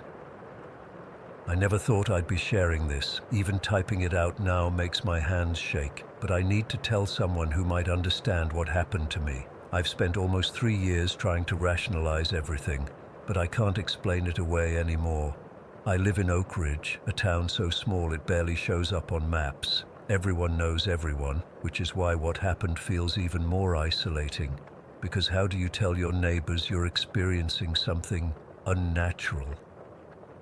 It started in March of 2020, right when the pandemic lockdowns began. My mom, Diane, had gone grocery shopping, one of the few reasons we could leave home back then. I was alone in our house, scrolling through my phone on the couch when I heard it. My name, whispered directly into my ear. Lisa. It was so close I could feel the breath, so quiet it was almost imperceptible, but unmistakably there. I jumped up, heart pounding so hard I could feel it in my throat.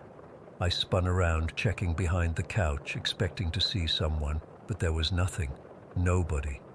The house was completely silent. That weird kind of silence where you become hyper-aware of small sounds, the refrigerator humming, the slight creaking of the house settling. I stood frozen for what felt like minutes, just listening, trying to convince myself it was just my imagination. "Hello?" I called out, my voice breaking. No response.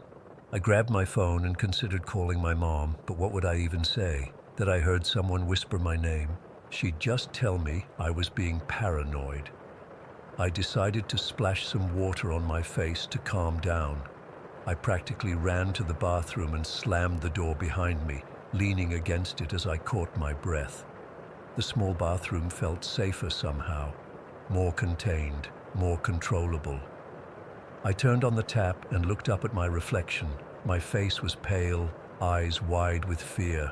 I felt ridiculous. I was 23 years old, getting spooked in my own house over nothing.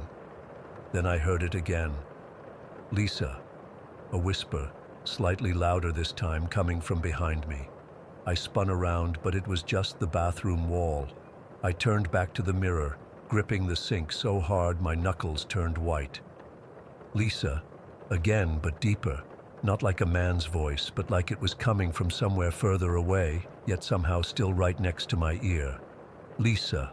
Louder, more insistent. I covered my ears with my hands, but it didn't help. "Lisa."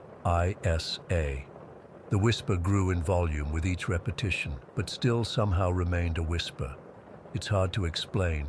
It was like someone was shouting in a whisper, if that makes any sense. The voice didn't sound human anymore. It was penetrating, like it was bypassing my ears and speaking directly into my mind. "Lisa." I screamed. I screamed so loud my throat hurt. I fumbled for my phone and called my mom with shaking hands. "Mom?" I gasped when she answered.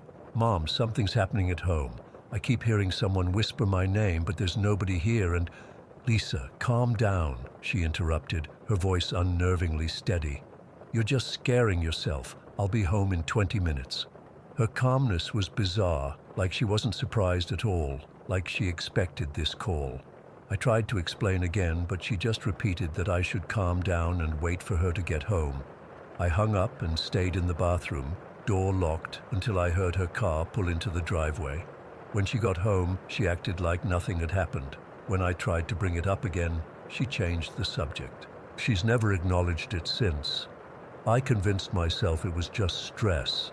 The pandemic was making everyone anxious, right?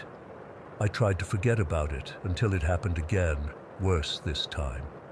It was about 2 weeks later. My mom had asked me to watch my brother Thomas, he's 12, while she and my stepdad James went to pick up some supplies.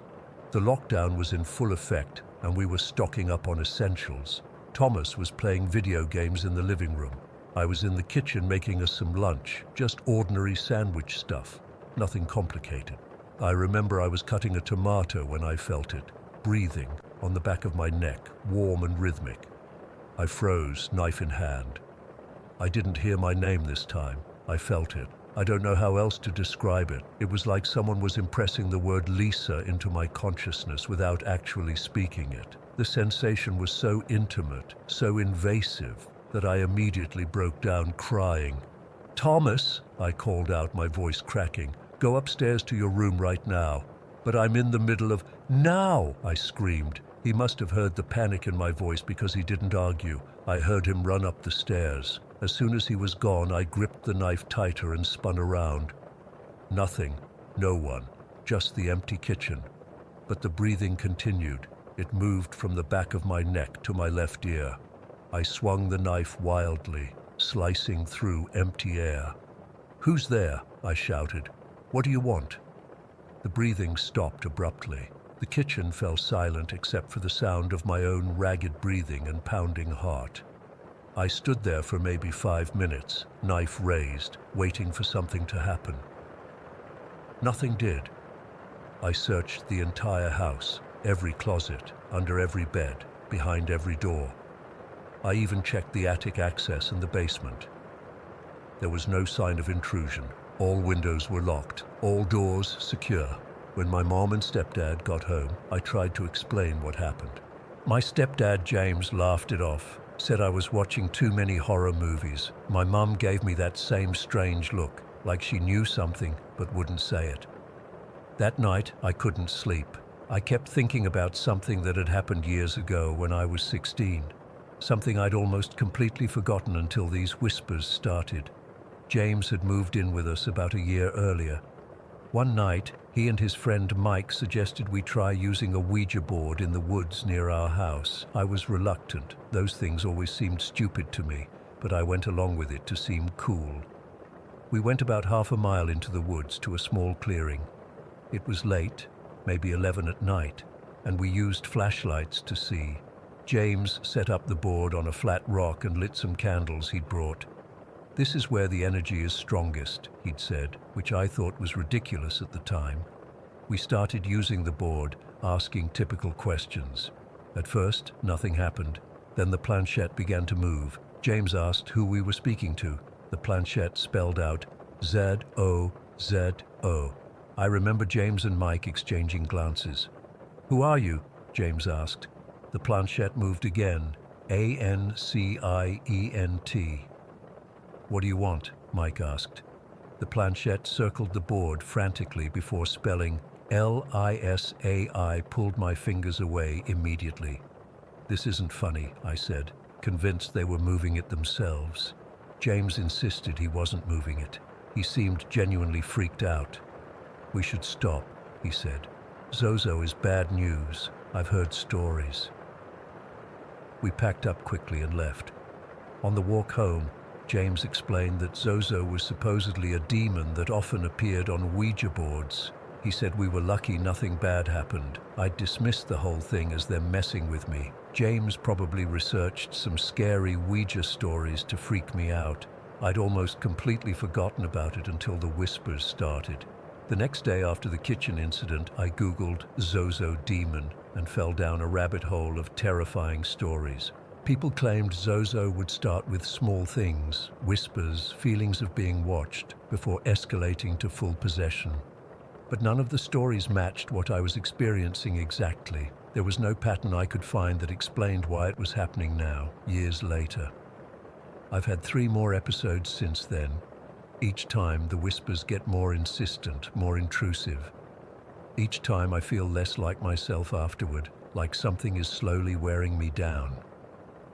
The worst episode happened last week. I was home alone again.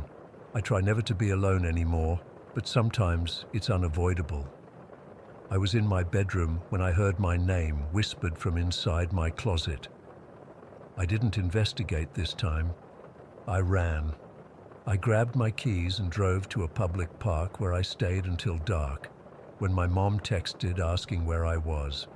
When I got home, my closet door was open. I always keep it closed. I haven't told anyone the full story until now. My friends would think I'm crazy.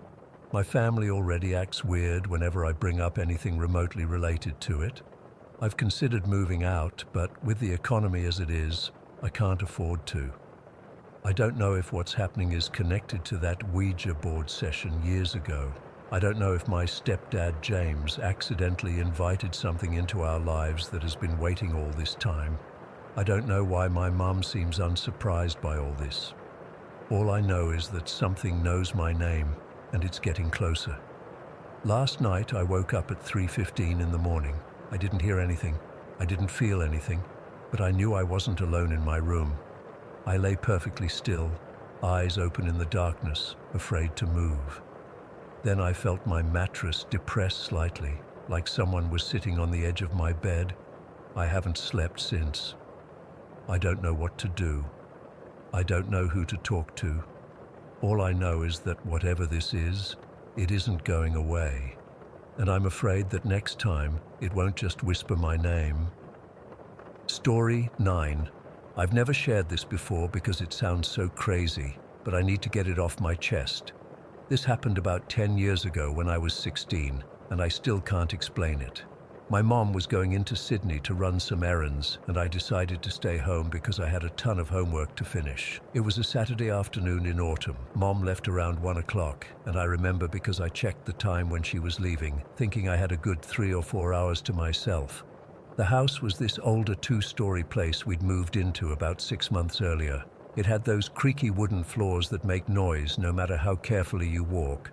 I was in my bedroom upstairs, lying on my bed and texting my friend Ellie about some drama that had happened at school the day before. Nothing weird or unusual, just a normal, boring Saturday. My dog Jaxie, this little terrier mix, was curled up next to me on the bed. He was getting old then, around 12, and mostly just slept all day. It was around 2:30 when I heard the front door open. The sound was unmistakable. Our front door had this specific squeak that Mom always said she'd fix, but never did. Then I heard the distinct click-clack of high heels on our hardwood floors in the entryway. Mom always wore these specific heels when she went out shopping. They had a particular sound I'd recognize anywhere. Then I heard her voice, clear as day. "Hi, Jaxie." That's when Jaxie's ears perked up, but he didn't move from the bed, which I thought was a bit weird since he usually runs downstairs to greet her, but I didn't think much of it at the time.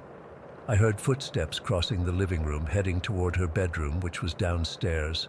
Then I heard her bedroom door open and close. Nothing unusual about any of this. It was exactly how Mom always came home. I texted Ellie, "Mom's home, gotta go soon." I finished up the conversation and decided to go downstairs to ask Mom if she needed help with the groceries. I remember thinking it was strange she'd come back so quickly. She usually spent at least 3 hours in Sydney, and it had only been about an hour and a half. As I walked down the stairs, I called out, "Hey Mom, need help with anything?"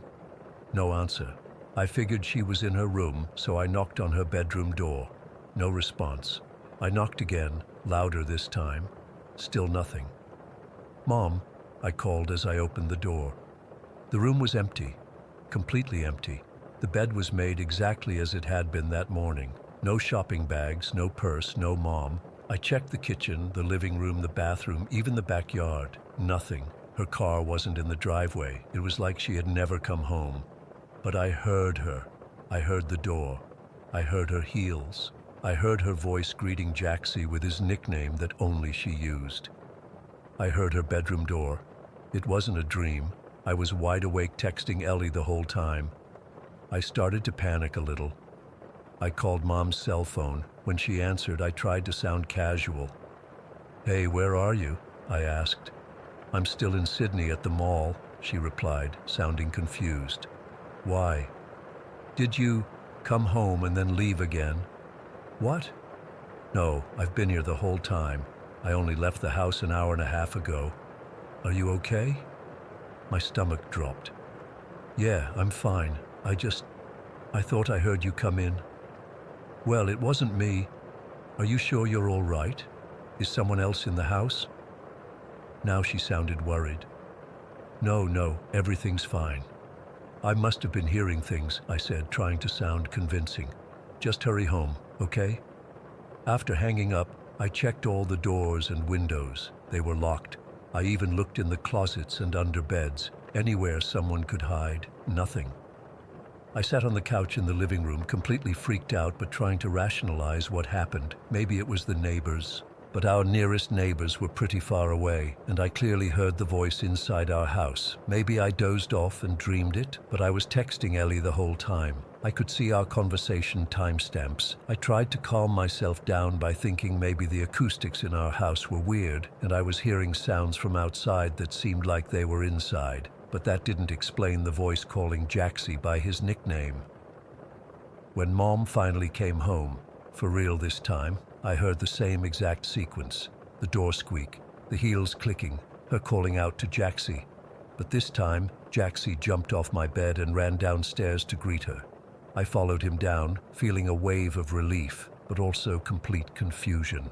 I told Mom everything. She tried to explain it away. Maybe I was half asleep, maybe it was the TV, which wasn't on, maybe it was my imagination. But I know what I heard. It wasn't just similar to Mom coming home. It was identical. Every sound, every detail, in the exact sequence it always happened. For weeks afterward, I couldn't be alone in that house. Every little noise made me jump. I'd constantly check to make sure doors were locked. I slept with my light on.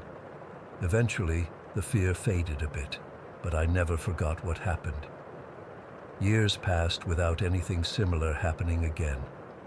I moved out for college, then moved back temporarily in 2020 because of the pandemic. Mom and I would often hang out in her room watching movies together since there wasn't much else to do. One night in July, I remember because it was unusually cold, we were both in her bed watching some Netflix show. It was around 11 at night. The house was completely quiet except for the TV. Jaxie had passed away by then, so it was just the two of us. Suddenly, there was a loud, unmistakable sound of glass shattering. It wasn't from the TV. It was in the room with us. It sounded like someone had dropped a large glass vase or picture frame. Mom and I both jumped. We looked at each other, wide-eyed. "What was that?" I whispered. "I don't know," she whispered back, clutching my arm. We sat frozen for a moment, listening. Nothing. No follow-up sounds, no footsteps, nothing. "Should we check?" I asked. Mom looked around the room. Nothing seemed out of place. "I don't see anything broken," she said. We were both too scared and too comfortable to get up and investigate properly. We convinced ourselves it must have been something outside, or maybe from the neighbors, though our closest neighbors were still pretty far away. "We'll check in the morning when it's light," Mom decided, and I agreed, though neither of us really wanted to move from the safety of the bed. We turned the volume up on the TV and tried to focus on the show, but I could tell we were both on edge, listening for any other sounds. Morning came, and we searched the entire house. There was no broken glass anywhere. Not in Mom's bedroom, not in the kitchen, not in the bathrooms, not a single broken item in the entire house. We even checked outside thinking maybe something had hit a window, but all windows were intact. That's when Mom reminded me of my story from years ago, about hearing her come home when she wasn't there. We sat at the kitchen table, both feeling unsettled. "Maybe this house has some kind of echo," Mom suggested, not sounding convinced by her own theory. "An echo of things that haven't happened yet?" I asked, "or things that happened in another timeline?" She didn't have an answer for that. I've researched this kind of phenomenon since then. Some people call them mimics or doppelganger sounds. When you hear a person or an event that isn't actually happening, some theories suggest they're glitches in time or parallel universes momentarily overlapping with ours. Others think they're spirits mimicking familiar sounds to try to communicate or to trick people. I don't know what the explanation is. What I do know is that both experiences were crystal clear, not fuzzy like a dream or a half-remembered event. They were as real as anything else I've experienced in my life. The weirdest part is that both times the sounds were of normal, everyday occurrences. Mom coming home, glass breaking. Not scary things in themselves, just impossible things because they didn't actually happen. It's been 10 years since that first incident, and I still get chills thinking about it.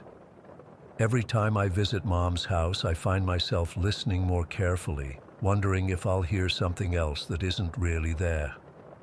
What makes it even creepier is wondering if I had gone downstairs immediately after hearing Mom come home that day, what would I have found? Would there have been some entity pretending to be her, or would I have seen nothing, just empty rooms, as if the sounds themselves were ghosts? I don't have answers. All I know is what I heard and what my mom and I both heard that night in 2020. Sometimes I wonder if other people have experienced similar things, but like me, were too afraid of sounding crazy to talk about them. The house never felt threatening exactly, just off, like it existed slightly out of sync with normal reality. We still live there. Well, Mom does, and I visit often. Nothing major has happened since the broken glass incident, but sometimes I'll catch myself freezing mid-step, thinking I heard something that couldn't possibly be there. I try to rationalize it. Our brains are pattern-seeking machines. We hear what we expect to hear sometimes, but that doesn't explain the shared experience with Mom or the specific details like Jaxie's nickname. I don't know if I'll ever understand what happened in that house, but I know what I heard, and sometimes, late at night when I'm alone, I find myself listening carefully, wondering if I'll hear something impossible again. Story 10. I've never shared this with anyone except my girlfriend. Even now, typing this out makes my hands shake a little. This happened 3 years ago in our apartment in Riverdale, and I still can't explain it. It was around 3 in the morning when I woke up needing to use the bathroom. Nothing unusual about that. I'd had a couple beers before bed, and my bladder has always had terrible timing. Elena was fast asleep next to me, completely out of it as usual. That woman could sleep through a hurricane. Our apartment was small, just a one-bedroom with an open-plan kitchen/living room. The bathroom was across from our bedroom, meaning I had to walk past the kitchen to get there. I remember the floor was cold against my feet, and I was still half asleep, trying not to stub my toe on anything in the dark. After using the bathroom, I was heading back to bed when something caught my eye in the kitchen. At first, I thought maybe I'd left a jacket on a chair or something, but as my eyes adjusted better to the darkness, I realized there was someone sitting at our kitchen table. My heart literally stopped for a second. You know that feeling when your whole body goes ice cold? It was like that, but worse. I froze completely, just standing there in the hallway. I could make out a silhouette sitting perfectly still at our small IKEA table. It wasn't Elena. I could hear her soft snoring coming from the bedroom behind me. This was someone else, something else. My gun was in the bedside drawer, maybe 15 feet away. I'm not some gun nut, but we'd had a break-in at the previous building we lived in, so I got it legally for protection. In that moment, I wanted nothing more than to reach that drawer, but I couldn't move, not even a step. It wasn't like something was physically holding me back. My body just wouldn't respond to what my brain was screaming at it to do. Then it spoke. "It's not the time yet, but do not lose your faith in me." The voice was, I still don't know how to describe it properly. It was smooth and deep, but not threatening, almost calming, which made the whole situation even more terrifying somehow. It didn't sound like it was coming from the figure, but more like it was speaking directly into my head. I tried to respond, to ask who they were, what they wanted, but as soon as I opened my mouth, the figure raised what I assumed was a hand. "Shh," it said, and then gestured toward the bedroom. "Don't wake her." The casualness of this intruder, sitting in my kitchen and telling me not to wake my girlfriend, sent a new wave of fear through me. I still couldn't move, but I managed to find my voice. "What do you want?" I whispered, surprised I could even speak. The figure stood up then, and I realized how tall it was. Had to be at least 7 feet, maybe more. Its head was nearly touching our ceiling. The darkness of the apartment made it impossible to make out any features, just this tall, dark silhouette standing in my kitchen. "Thank you for the water," it said, nodding toward a glass on the table I hadn't noticed before. "You're a good host, Victor." It knew my name. Of course it knew my name. Then it did something I still replay in my mind almost daily. It walked toward our window, not the door, the window, and placed something down on the windowsill. Then it just vanished. Not like it climbed out or anything. 1 second it was there, and the next it was gone, like someone had erased it from existence. For a few minutes, I still couldn't move. I just stood there, staring at the now empty kitchen, wondering if I was having some kind of mental breakdown. Eventually, the paralysis wore off, and I slowly approached the table. There, next to the glass of water, which was now empty but wet like someone had actually drunk from it, were 3 9mm bullets. My bullets. The same ones that should have been loaded in my gun. My hands were shaking so bad I could barely pick them up. I knew immediately they were mine. I only had one box and these matched exactly. Somehow this, whatever it was, had taken the bullets from my gun without me knowing. A wave of exhaustion suddenly hit me like a truck. Despite the adrenaline and fear, I felt like I could barely keep my eyes open. It was the strangest sensation, like someone had flipped a switch in my brain from terrified to exhausted. I stumbled back to bed, clutching the bullets in my hand, and fell asleep almost instantly. When I woke up the next morning, my first thought was that I'd had the most vivid nightmare of my life. But then I opened my hand, and there they were, 3 bullets still in my palm. The glass was still on the table, empty but with water residue inside. Elena was already up making coffee, completely normal, asking if I wanted eggs for breakfast. I couldn't bring myself to tell her what happened. How do you tell someone that some entity sat at your kitchen table in the middle of the night, drank water, took bullets from your gun, and then disappeared? I checked my gun immediately. Sure enough, 3 bullets were missing from the magazine. The same 3 that were now sitting on our dresser where I'd placed them. I racked my brain trying to come up with a logical explanation. Sleep paralysis, but that wouldn't explain the physical bullets. A break-in, but nothing was stolen, and how would someone get in and out of a 5th-floor apartment through a window? A prank? Elena's not the pranking type, especially not one that would involve unloading my gun. For weeks afterward, I barely slept. I kept expecting to see that figure again, sitting at our table or standing by our bed. I installed a security camera in the kitchen without telling Elena, told her it was to keep an eye on our new puppy we were planning to get.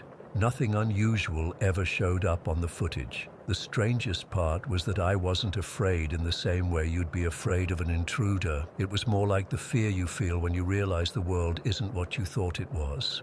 Like when you're a kid and first understand that people actually die, or that your parents don't know everything. It was existential, I guess. I've gone over that night thousands of times in my head. It's not the time yet, but do not lose your faith in me.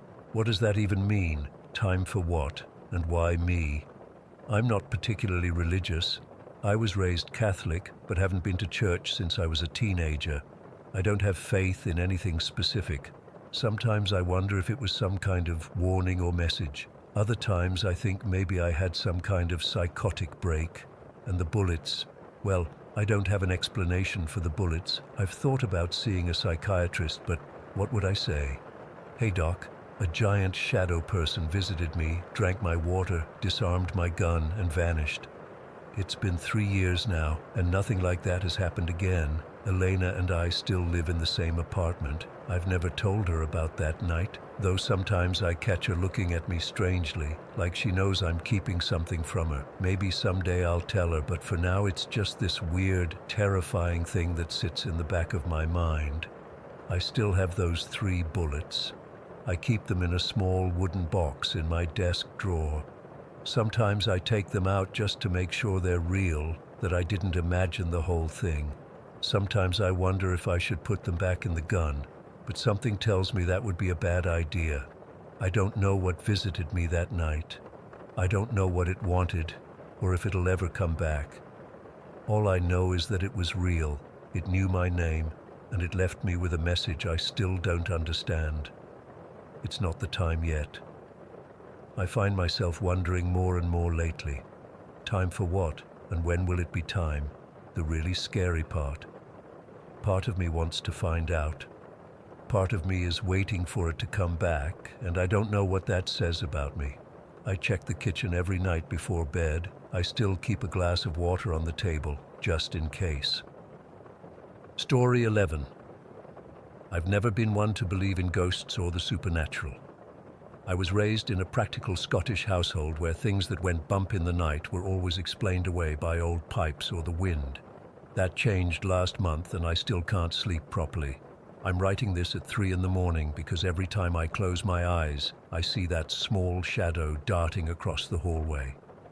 Let me start from the beginning. My name's Robert, I'm 31, and after spending 6 years working in Spain, I decided to move back to Scotland. The job market being what it is, I didn't have anything lined up immediately, so when my old friend Duncan mentioned his mother had a granny flat available to rent on her rural property outside Aberdeen, I jumped at the chance. For those who don't know, a granny flat is basically a small annex attached to a main house, but with its own entrance and amenities. It's perfect for someone like me. Enough privacy to feel independent, but not completely isolated. The property itself is gorgeous, a traditional stone farmhouse surrounded by fields and woodland. The nearest neighbor is about half a mile away. The granny flat is connected to the main house by a porch and small vestibule, but otherwise it's completely separate. Duncan's mum, Moira, lives alone in the main house. She's in her 60s, widowed for about 10 years now, and when I arrived, she seemed genuinely pleased to have someone else on the property. "It gets awful quiet out here, Robert," she told me when handing over the keys. I remember thinking how nice it would be to have some peace and quiet after living in Barcelona. The first 2 weeks were uneventful. I spent my days applying for jobs, catching up with old friends, and enjoying country walks. The flat was comfortable enough. A small bedroom, tiny kitchen, and a living area with a wood-burning stove. The walls were thick stone, and I could barely hear anything from the main house. Everything changed 3 weeks ago. I'd been out with some mates at the local pub and got back around midnight. I was tired but not drunk. I'd only had 2 pints since I was driving. As I pulled into the driveway, I noticed a light on in the main house, in what I knew was the front hallway. I didn't think much of it initially. Moira sometimes stayed up late reading. After parking, I walked toward my entrance when I realized that Moira's car wasn't in the driveway. I remembered then that she'd mentioned visiting her sister in Inverness for a few days. The light shouldn't have been on. My first thought was practical. Maybe she'd left it on as a security measure. But something felt off. The light was flickering slightly, not like a normal electric light, more like a candle flame. I stood there for a moment, debating what to do, then decided I should check it out, if nothing else, to save on her electricity bill. I had a key to the main house for emergencies, so I unlocked the vestibule door that connected to the main building. The moment I stepped inside, the temperature dropped noticeably.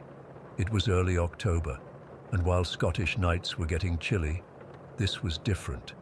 A bone-deep cold that seemed to seep in through my clothes. The hallway light was still on, casting long shadows across the wooden floorboards. The house was completely silent except for the ticking of the grandfather clock in the corner. I called out, "Hello, Moira?" Even though I knew she wasn't home. My voice sounded small and muffled, as if the house was swallowing the sound. I moved toward the light switch near the front door, thinking I'd just turn it off and head back to my flat. That's when I saw it. Out of the corner of my eye, a small, dark shape darted across the hallway from one doorway to another. It was about the size of a child, maybe 8 or 9 years old, but it moved too quickly for me to see any details. Just a shadow, really, but with substance, not like a trick of the light. My blood went cold. I froze, hand still outstretched toward the light switch. "Hello?" I called again, my voice cracking slightly. No response. I told myself it must have been a cat that had gotten in somehow, though I knew Moira didn't have pets, or maybe it was just my tired mind playing tricks. I quickly flicked off the light and turned to leave, walking faster than I'd care to admit. As I reached for the vestibule door, I heard a soft thump from upstairs, like something heavy being dropped on carpet. Then the sound of small, quick footsteps running across the ceiling above me. I didn't wait around. I practically ran back to my flat, locked the door behind me, and sat on my bed with my heart hammering in my chest. I told myself there must be a logical explanation. Maybe an open window had let in an animal, or the old house was just settling. I barely slept that night. Every creak and groan of the building had me sitting bolt upright. When morning came, I walked around the outside of the house, checking for signs of entry. All windows were closed and secure, no signs of animals or intruders. When Moira returned 2 days later, I debated whether to tell her what I'd seen. I didn't want to seem like a superstitious idiot or make her uncomfortable in her own home.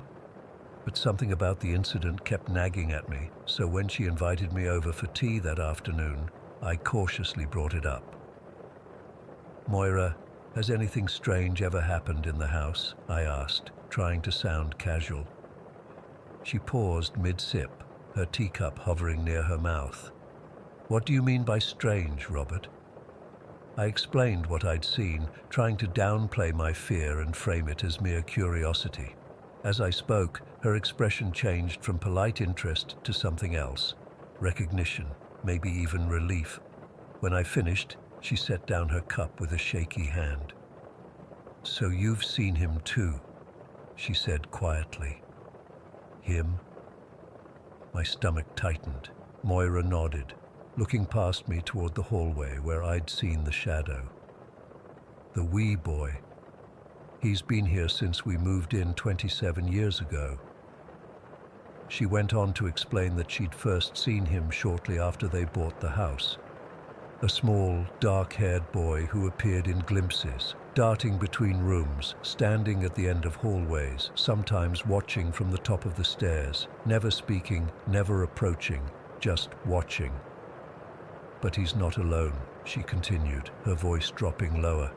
"There's a man too, tall and thin, like he hasn't eaten in years. He stays mostly at the back of the house, in what used to be the servants' quarters." I felt the hairs on my arms standing up as she described exactly what I'd seen, the quick movements, the childlike size, the feeling of being watched. Moira admitted she'd never felt comfortable alone in the house, which is why she often visited her sister or had friends stay over. "Why do you still live here?" I asked, genuinely puzzled. She sighed. "It's been my home for nearly 30 years. Duncan grew up here, and they've never hurt anyone. They're just here, watching." Then she told me something that made my skin crawl. About 5 years ago, things had gotten worse. Objects moving, doors slamming, cold spots throughout the house. She'd finally contacted someone who specialized in cleansing houses of unwanted spirits. The woman had come with sage and crystals, performing some kind of ritual that started in the main hallway. Everything was going fine until she reached the back garden, Moira said. She was burning sage near this old rowan bush, saying something in Latin, when the whole bush just exploded in her face. "Exploded?" I repeated, not sure I'd heard correctly. That's the only way I can describe it. 1 minute she was waving the sage around. The next minute the bush seemed to burst outward, like it was being torn apart from the inside, leaves and branches flying everywhere. The poor woman was covered in scratches. She dropped everything and ran to her car. Wouldn't even take payment, just said some places don't want to be cleansed. I sat there, struggling to process what I was hearing. Moira must have sensed my disbelief because she added, "I know how it sounds, Robert. If I hadn't seen it myself, I wouldn't believe it either." Then she told me about the field behind the house. It had always been difficult to farm. Crops failed, livestock wouldn't graze there. The previous owners had kept sheep, but they were constantly finding them dead with no apparent cause. Moira's husband had tried to plant an orchard there, but none of the trees survived more than a season. "There's something not right about this land," she said, staring out the kitchen window at the field in question. "The locals say it used to be a burial ground, long before the house was built. Not a proper cemetery, mind you, just a place where they buried those who couldn't be laid to rest in consecrated ground." That night, I couldn't sleep. I kept thinking about what Moira had told me, about the boy and the tall man. I found myself listening for sounds from the main house, jumping at every creak and groan. Around 2 in the morning, I heard something that made my blood freeze. The sound of a child laughing, distant but clear, coming from the direction of the main house. The next few days passed without incident, but I couldn't shake the feeling of being watched. I started spending more time away from the property, coming back only to sleep. I avoided looking at the main house at night, but sometimes I could swear I saw lights moving inside, like someone carrying a candle from room to room. A week after my conversation with Moira, I was up late watching a film on my laptop. It was just after midnight when my electricity suddenly cut out. My flat went pitch black. I fumbled for my phone to use as a torch, and as the screen lit up, I saw that I had no signal either. I sat in the darkness, listening. The silence was absolute. No hum of appliances, no distant traffic, not even the usual creaks of the old building.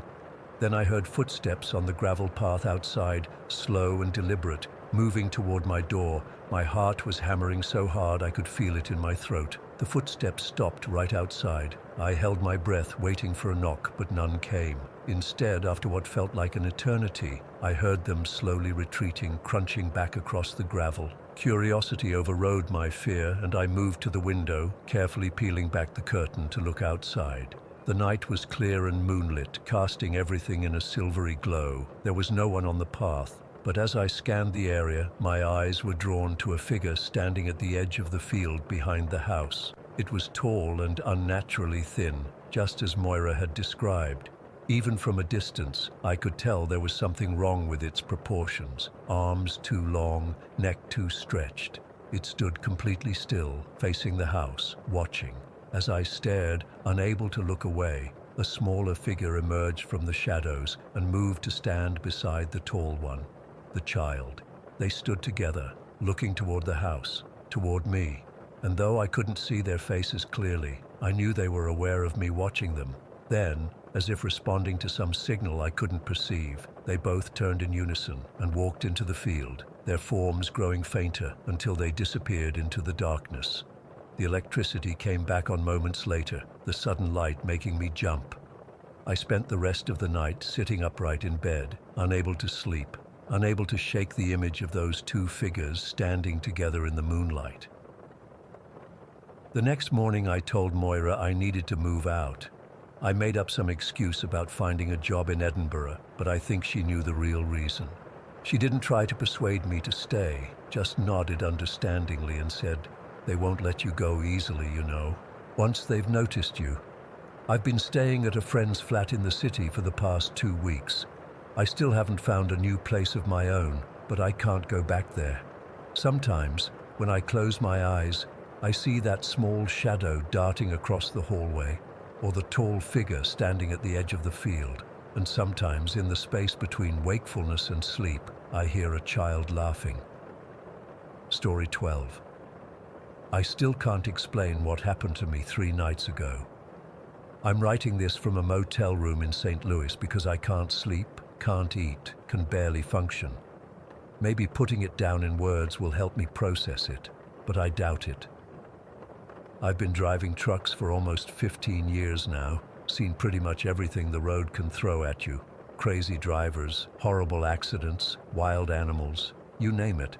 But nothing prepared me for what happened on Route 62. It was supposed to be a routine haul from Denver to St. Louis, a route I've done dozens of times, nothing special about it. I left Denver around 3 in the afternoon with a full load of electronics. Weather was clear, traffic was normal, everything by the book. I had my thermos of coffee, my playlist of podcasts, and enough beef jerky to last the trip. Around midnight, I started feeling the strain of being on the road for 9 hours straight. My eyes were getting heavy, and I knew I needed to take a break before I became a hazard. That's when I spotted this rest area just off Route 62. It was one of those older ones, not much more than a gravel lot with a couple of picnic tables and an outhouse. No lights except what spilled from the highway, and as far as I could tell, completely deserted. I pulled in and parked my rig, figuring I'd shut my eyes for 20 minutes and get back on the road. That's when I noticed another truck parked at the far end of the lot. Nothing unusual about that, except something felt off. The truck was an older model, maybe from the 90s, with faded red paint that looked almost black in the dim light. No company logos, no identifying marks that I could see. The running lights were on, but the headlights were off. What really caught my attention was the driver. Even from 30 yards away, I could make out his silhouette in the cab. He was just sitting there, perfectly still, staring straight ahead. Not on his phone, not moving around, just staring. I figured maybe he was sleeping with his eyes open or something, so I didn't think much of it. I reclined my seat and closed my eyes, but something kept nagging at me. That other driver, sitting there so still, it just didn't feel right. After about 10 minutes of failing to fall asleep, I decided to just get back on the road. As I was starting up my engine, I glanced over at the other truck again. The driver was looking directly at me now. Even though I couldn't make out his features clearly, I could feel his gaze locked on me. A chill ran down my spine, and I got this overwhelming urge to get the hell out of there. I pulled out of the rest area faster than I should have, tires kicking up gravel, and got back on Route 62. For about 20 minutes, everything was normal again. The highway was mostly empty at that hour, just a few cars passing by occasionally. I was starting to relax, telling myself I'd been stupid for getting spooked. That's when I noticed headlights in my rearview mirror coming up fast. It was the truck from the rest area. I recognized the shape of it, those distinctive older-style headlights. He pulled up right behind me, way too close for comfort, and just sat there riding my tail. I sped up to put some distance between us, and he matched my speed exactly. I slowed down, and he slowed down too, maintaining that same uncomfortable distance. I'm not one to get road rage, but this guy was really getting under my skin. I flashed my brake lights a couple of times to tell him to back off, but that only seemed to encourage him. He edged even closer, close enough that I couldn't see his headlights in my mirrors anymore, just the grill of his truck. That's when I decided to pull a move that would shake him. There was an exit coming up, and I waited until the last possible second before veering onto it. No signal, just a sharp turn. There's no way he could have anticipated it or reacted in time, except he did. He followed me off the exit, still right on my tail. I was starting to get seriously freaked out now. This narrow county road had almost no traffic, and there were no lights aside from our trucks. I sped up to nearly 70 on a road marked for 45, taking curves faster than was safe, but he stayed with me the whole time. After about 5 miles of this, I spotted a side road and made another last-second turn. This time I was sure I'd lost him. The road was barely paved, more like a service road than anything meant for regular traffic, especially semis. I drove about a quarter-mile down it before pulling over and killing my lights. I sat there in the dark, heart pounding, waiting to see if he'd drive past the turnoff. 1 minute passed, 2 minutes, nothing. No headlights, no engine noise. I started to relax a little, thinking maybe I'd lost him after all. That's when I made the mistake of checking my side mirror. His truck was there, parked about 50 feet behind me, lights off. I hadn't heard him approach, hadn't seen any headlights. It was like he'd materialized out of thin air. My blood went cold, and for a few seconds I couldn't move, couldn't think. Then I saw his door open. A figure stepped out of the cab, illuminated briefly by the interior light. He was tall and thin, wearing what looked like an old-style trucker's outfit, flannel shirt, jeans, boots. But what sent ice through my veins was his face. Even at that distance, in that brief flash of light, I could see he was grinning. A wide, unnatural grin that stretched too far across his face and his eyes. They looked solid black, like empty holes in his head. I fumbled with my keys, hands shaking so badly I could barely get them in the ignition. I started my truck and floored it, not caring about the state of the road or what might be ahead. All I knew was I had to get away from that thing. I drove like a madman back to Route 62, not daring to look in my mirrors. When I finally hit the highway again, I checked all my mirrors frantically. Nothing, no sign of the red truck. I kept driving, pushing well above the speed limit, checking my mirrors every few seconds. After about 20 miles without seeing him, I started to breathe again. Maybe I'd lost him for real this time. Maybe the whole thing had been some kind of hallucination from road fatigue. I was just starting to convince myself of that when I rounded a bend in the highway and saw something in the middle of the road. It was a man standing perfectly still in my lane. I slammed on my brakes, the truck skidding as tons of cargo threatened to jackknife behind me. Somehow, I managed to stop about 10 feet from the figure. It was him, the driver from the red truck. He was just standing there, hands at his sides, that same terrible grin on his face. And now I could see his eyes clearly in my headlights. They were completely black, no whites, no iris, just pools of darkness.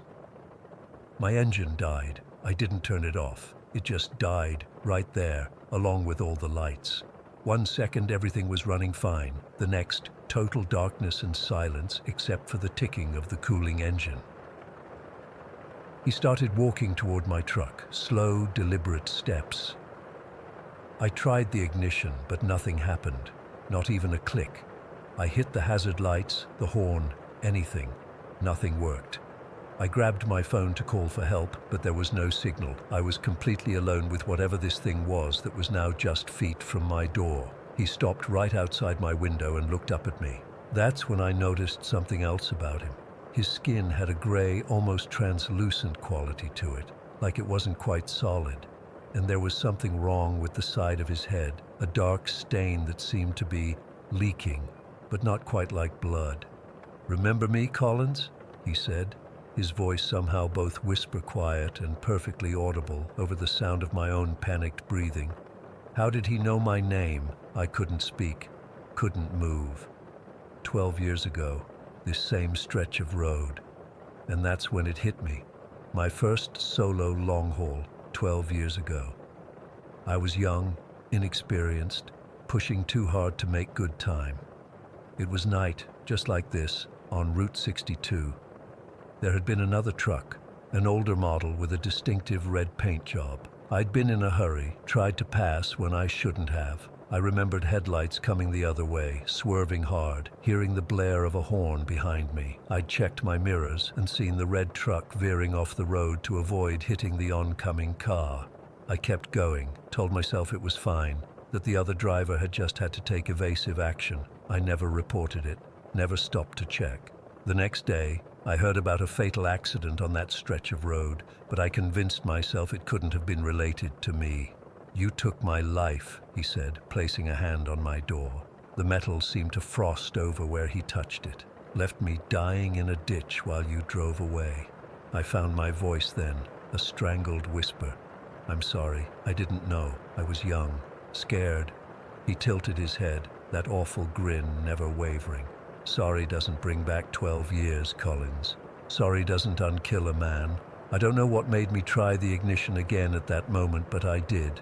To my shock, the engine roared to life, along with all the lights. The figure outside my window seemed surprised too, taking a step back. I didn't waste the opportunity. I threw the truck into gear and floored it, swerving around him.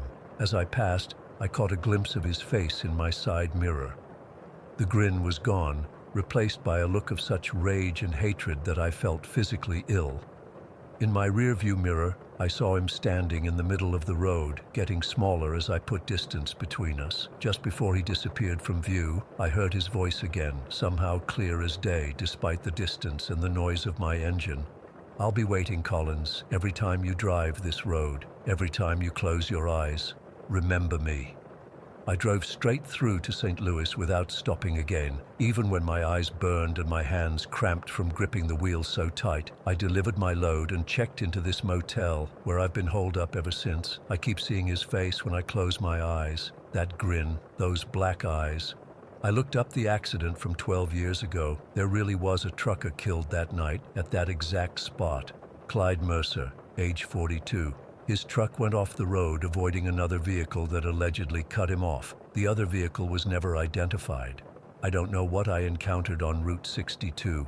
A ghost? My guilty conscience taking form? Whatever it was, I know one thing for certain. I'm never driving that stretch of road again.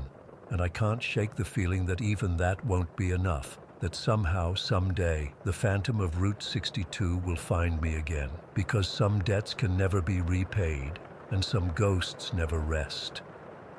Story 13. I'm still shaking as I write this. I don't know if sharing will help, but I need to get this out somewhere. It's been 12 years and I still can't explain what happened to me. It started in January 2011. I had just met Steve on New Year's Eve at a party near TCU.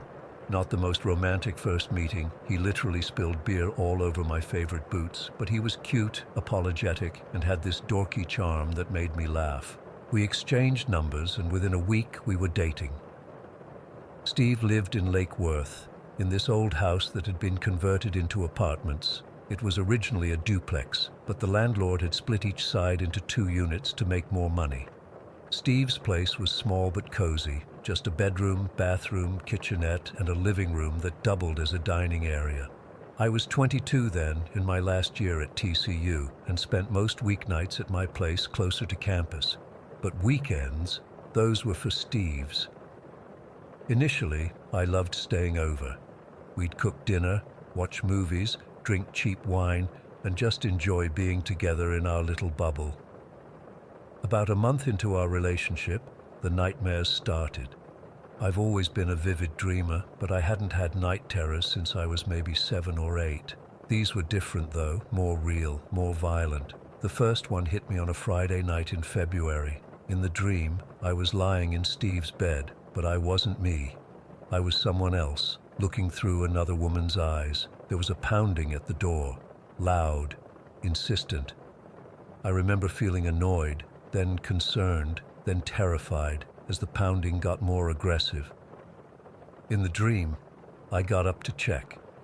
As I approached the door, it burst open. A man rushed in. His face was blurry, but his eyes, God, his eyes were so clear, icy blue and filled with this horrible emptiness. I woke up gasping, my heart racing so fast I thought I might be having a heart attack. Steve slept through it all. I got up, drank some water, and convinced myself it was just a bad dream, but they kept coming. Every weekend, sometimes multiple nights. Always the same theme: violence, blood, violation.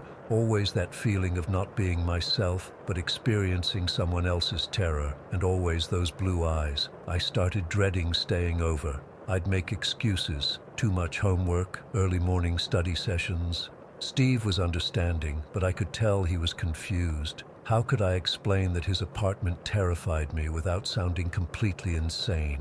One morning in late March, after a particularly brutal nightmare, I woke up around 5:30. Steve had already left for his early shift at the warehouse. I was too shaken to go back to sleep, so I just sat up in bed, trying to calm myself with some meditation techniques I'd learned in a wellness class. That's when I saw him. I was fully awake.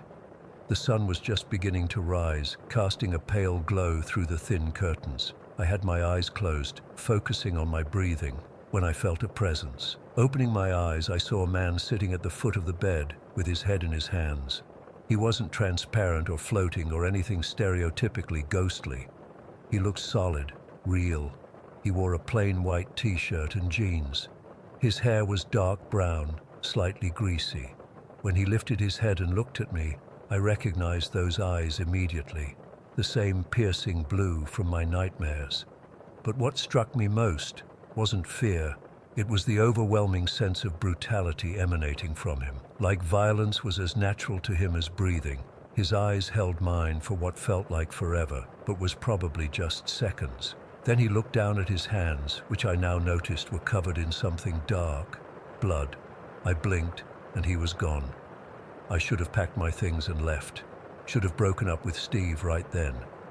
But I told myself I was just overtired, that my nightmare had bled into that weird state between sleeping and waking. I showered, got dressed, and headed to campus, but I couldn't concentrate on anything. Those blue eyes kept appearing in my mind, the blood on his hands, the sadness and brutality mixed together. During my lunch break, I found myself in the library, opening a computer browser. Without really thinking about what I was doing, I typed, "Rape, Murder, Lake Worth Apartment." I don't know why I searched those specific terms. It was like someone else was controlling my fingers. The third result made my blood freeze. It was a Fort Worth Star-Telegram article from 2009, "Cold Case Solved, Confession, in 1983, Lake Worth Murder." I clicked it. The article described how a 22-year-old waitress had been attacked outside her home, dragged inside, sexually assaulted, and killed. The address listed was Steve's exact address, not just the street number, the specific apartment unit. My hands were shaking so badly I could barely scroll down to continue reading. The perpetrator had recently confessed to the crime from prison, where he was serving time for another assault. The article included his mugshot. It was him, the man from my vision that morning, the man with the blue eyes from my nightmares. I ran to the bathroom and threw up. Another student asked if I was okay, but I couldn't even respond. I just splashed water on my face and stared at my reflection, trying to make sense of what was happening. The woman who died was 22, my exact age. She died in the apartment where I'd been sleeping, and somehow I'd been dreaming her final moments. I went back to the computer and researched everything I could find about the case. Her name was Melissa Donnelly. She worked at a diner called Lily's, which I discovered was still operating, just under a different name now. She lived alone. The attack happened around 11:30 at night when she was returning from a late shift. Neighbors heard screams, but assumed it was a domestic dispute and didn't call police until the next morning when she didn't answer her door. By then, it was too late. I called Steve during his lunch break and made up an excuse about a study group that evening. I couldn't face going back to that apartment, but I also couldn't tell him why. How do you tell someone their home was the site of a brutal murder, that you're experiencing the victim's final moments in your dreams? That night, in my own apartment, I didn't dream. For the first time in weeks, I slept peacefully. But the next day, guilt started creeping in. Maybe I was overreacting. Maybe it was all just a weird coincidence. So when Steve asked if I wanted to come over Saturday night, I said yes. But I came prepared. I'd bought sage, salt, and holy water from a New Age shop near campus. The cashier probably thought I was crazy, asking detailed questions about cleansing rituals and protection methods. While Steve was in the shower, I went around the apartment, burning sage and sprinkling salt in the corners. I whispered words I'd found online, telling any spirits they could move on, that they were safe now, that justice had been served. I felt stupid doing it, but also desperate. If there was even a tiny chance Melissa's spirit was trapped there, reliving her trauma, I wanted to help her find peace. That night, I didn't dream of the attack. Instead, I dreamed of a woman sitting at the kitchen table. She had curly brown hair and kind eyes. She was writing something in a notebook, occasionally looking up as if thinking. She seemed peaceful, happy even. I woke up feeling lighter, convinced my amateur cleansing had worked. I was wrong. The following weekend, the nightmares returned worse than ever. This time, I didn't just see the attack, I felt it. The pain, the terror, the helplessness. I woke up screaming so loudly that Steve nearly called an ambulance. "Emma, what's happening to you?" he asked, his face pale with worry. "This isn't normal. You need to see someone." I couldn't tell him the truth, so I blamed it on school stress and promised to talk to the campus counseling center. Instead, I went back to researching. I found more articles about Melissa, even her obituary with a grainy photo. She had my build, my coloring. If my hair was curlier, we could have been sisters. I learned more about her killer too, Randy Watts, a local with a history of stalking women. He'd noticed Melissa at the diner where she worked, become obsessed, followed her home one night. After killing her, he went on to assault 3 more women before being caught in 1986. He never confessed to Melissa's murder until 2009, when a detective reopened the cold case and connected the similarities to his other crimes. The more I learned, the more convinced I became that Melissa's spirit was still in that apartment, that she somehow connected with me. Maybe because of our similarities, maybe because I was sleeping in the same space where she died. She wanted her story known, remembered. I tried explaining this to my roommate, who looked at me like I'd lost my mind. "Emma, you need to break up with Steve or tell him to move," she said. "This isn't healthy." But I couldn't bring myself to do either. Steve hadn't done anything wrong, and the thought of some other unsuspecting person moving into that apartment and experiencing what I had It seemed cruel not to at least try to resolve it first. So I went back with a more serious approach. I researched proper cleansing rituals.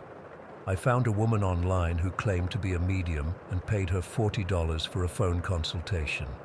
I even went to church for the first time in years and took holy water from the font when no one was looking. None of it worked.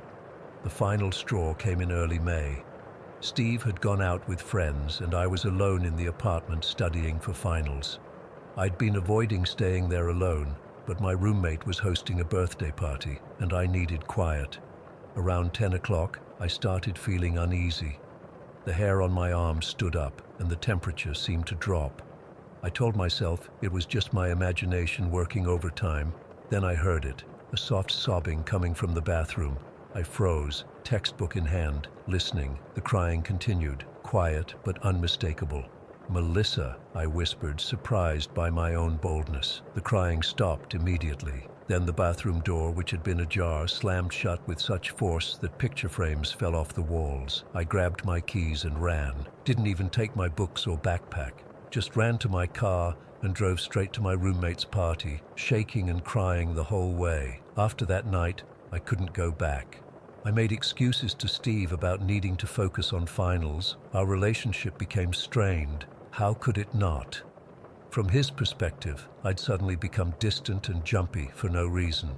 We broke up 2 weeks later. He thought it was because of graduation approaching and me moving back to Dallas for a job. I let him believe that. It was easier than the truth. I've checked online occasionally over the years. Steve moved out of that apartment a few months after we broke up. I wonder if he ever experienced anything, or if it was just me. I still dream about those blue eyes sometimes, still wake up feeling like someone's watching me, but mostly I think about Melissa. I hope that by remembering her, by acknowledging what happened to her, I've helped somehow. I hope she's at peace. But a part of me knows that apartment will never be truly empty. And sometimes late at night I still find myself searching for news about Lake Worth, wondering if anyone else has moved into that apartment and felt what I felt, wondering if anyone else has seen the man with the blue eyes sitting at the foot of their bed with blood on his hands. Story 14. I still can't sleep well, even though it's been 6 months since our trip to Chicago. Michael says I should just forget about it, that it was probably a dream brought on by too much wine at dinner. But I know what I saw, I know what I felt, and no amount of logical explanation can take away the memory of her face, inches from mine, with that awful little smile. It happened back in March this year. Michael and I had just gotten married in February, and we decided to take a short trip to Chicago as a delayed honeymoon. I used to live in Chicago during college, so I was excited to show Michael around my old stomping grounds and visit some friends. I'd always been fascinated by the Millennium Knickerbocker Hotel. It's this beautiful historic building from the 1920s, and I'd heard all these stories about how Al Capone was connected to it during Prohibition. Supposedly his brother ran a speakeasy in the penthouse, and there were all kinds of shady dealings there. I'm a bit of a history nerd, so when we were booking our trip, I insisted we stay there despite it being a bit pricier than other options. When we checked in, the front desk clerk asked if we were in town for anything special. Michael, being the proud new husband he is, mentioned we'd just gotten married. The clerk smiled and tapped away at her keyboard, then told us she was upgrading us to a junior suite on the 12th floor. We were thrilled. The hotel is gorgeous inside, all Art Deco details and old-world charm. The elevator even had one of those vintage floor indicators with the arrow that moves around the dial. That first day was perfect. We explored downtown, had deep dish pizza for lunch, and then met up with my old college roommate Jess and her husband for dinner. We ended up at this nice steakhouse where we probably had a bit too much wine, laughing about old times and celebrating our marriage. By the time we got back to the hotel, it was around midnight. The moment I stepped into our room, something felt off. I can't really explain it, but it was like walking into a room where someone had just been standing but had quickly left, like the air was still disturbed somehow. I remember pausing in the doorway and Michael bumped into me from behind. "You okay?" he asked. I nodded and brushed it off. Yeah, just tired, I think. We got ready for bed, and I decided to take a quick shower to wash off the city grime. The bathroom was beautiful, all marble and chrome fixtures. As I was showering, I could have sworn I heard the bathroom door open, but when I called out to Michael, there was no answer. When I peeked out, the door was closed. I figured it was just the old building settling or something. I fell asleep almost immediately after getting into bed. Michael was already snoring softly beside me. The bed was incredibly comfortable, one of those pillow-top mattresses that just swallows you up. Then, at exactly 2:34 in the morning, I woke up. I remember looking at the digital clock on the nightstand and seeing those red numbers, 2:34, and I was terrified. Not like when you wake up from a nightmare and you're disoriented. This was pure, cold fear, like my body knew something was wrong before my brain did. The room was stifling hot.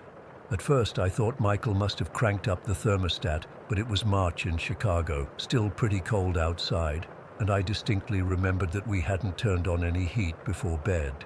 I sat up, trying to catch my breath in the oppressive heat. Michael was still sound asleep, which seemed impossible given how hot it was. I was sweating, my t-shirt sticking to my back. I decided to try opening the window to get some air. As soon as I got out of bed, the heat intensified. It felt like walking into a sauna, and with each step toward the window, it got worse. By the time I reached it, I was dizzy and nauseous from the heat. My fingers fumbled with the latch, but I couldn't get it to budge. Hotel windows, especially in high-rise buildings, often don't open more than a crack for safety reasons, but this one seemed completely sealed, and then I felt it. The unmistakable sensation of being watched. You know that feeling, right? When the hairs on the back of your neck stand up and your skin prickles. It was like that, but 100 times stronger. Someone was watching me and they were close. I slowly turned around, scanning the dark room. The only light came from the digital clock and the faint glow of the city lights filtering through the curtains. Nothing seemed out of place. Michael was still asleep, his back to my side of the bed. I hurried back to bed, practically diving under the covers. The heat followed me, like it was attached to my body. I lay there, heart pounding, trying to convince myself I was just having some weird reaction to the wine or something, maybe low blood sugar, anything logical. I must have lain there for at least 20 minutes, unable to fall back asleep, but too scared to get up again. The heat hadn't dissipated at all. If anything, it felt like it was getting more intense, more focused on me specifically. Michael seemed completely unaffected, still sleeping peacefully. Eventually, I decided to try waking him up. I really didn't want to be alone in whatever this was. I rolled over to face him and she was there, right there, lying between us. I froze completely. Couldn't scream, couldn't move, couldn't even blink. There was a woman lying in our bed between me and my husband, but she wasn't solid. I could see through her to the sheets below, but she was clearly there. She had pale skin that seemed to glow slightly in the darkness, and her hair was styled in a 1920s black bob. Her lips were dark, not red, more like a deep plum or brown color, and she was wearing what looked like a brown silk negligee or slip. But it was her eyes that I still see when I close my own at night. They were brown, but so dark they were almost black, and they were fixed directly on mine. Completely aware, completely conscious. She was looking right at me, studying my face with this small, knowing smile that wasn't friendly at all. It was satisfied, amused, like she was enjoying my terror. We stared at each other for what felt like an eternity, but was probably only seconds. Then, still maintaining eye contact with me, she slowly began to sink into the mattress. Not like she was moving down through it, but like she was melting into it. Her features stayed the same, that awful little smile never wavering, until she disappeared completely. The moment she was gone, the heat vanished too. The room temperature dropped so suddenly that I shivered violently. I sat bolt upright, gasping for air like I'd been underwater. "Michael," I whispered urgently, shaking his shoulder. "Michael, wake up." He groaned and mumbled something incomprehensible. "There was someone in our bed," I hissed, still shaking him. That got him up. He sat up quickly and turned on the bedside lamp, blinking in the sudden light. What? What are you talking about? I told him what I'd seen, what I'd felt, the heat, the watching feeling, the woman. With each detail, his expression became more concerned, but I could tell he didn't believe me. He checked the entire room, under the bed, in the closet, in the bathroom. He even checked the door to make sure it was locked. "Babe, there's nobody here," he said gently. "You must have had a nightmare." "It wasn't a nightmare," I insisted. I was awake. I got up and tried to open the window because it was so hot. He frowned. "It's not hot in here. It's actually kind of chilly." I couldn't sleep after that.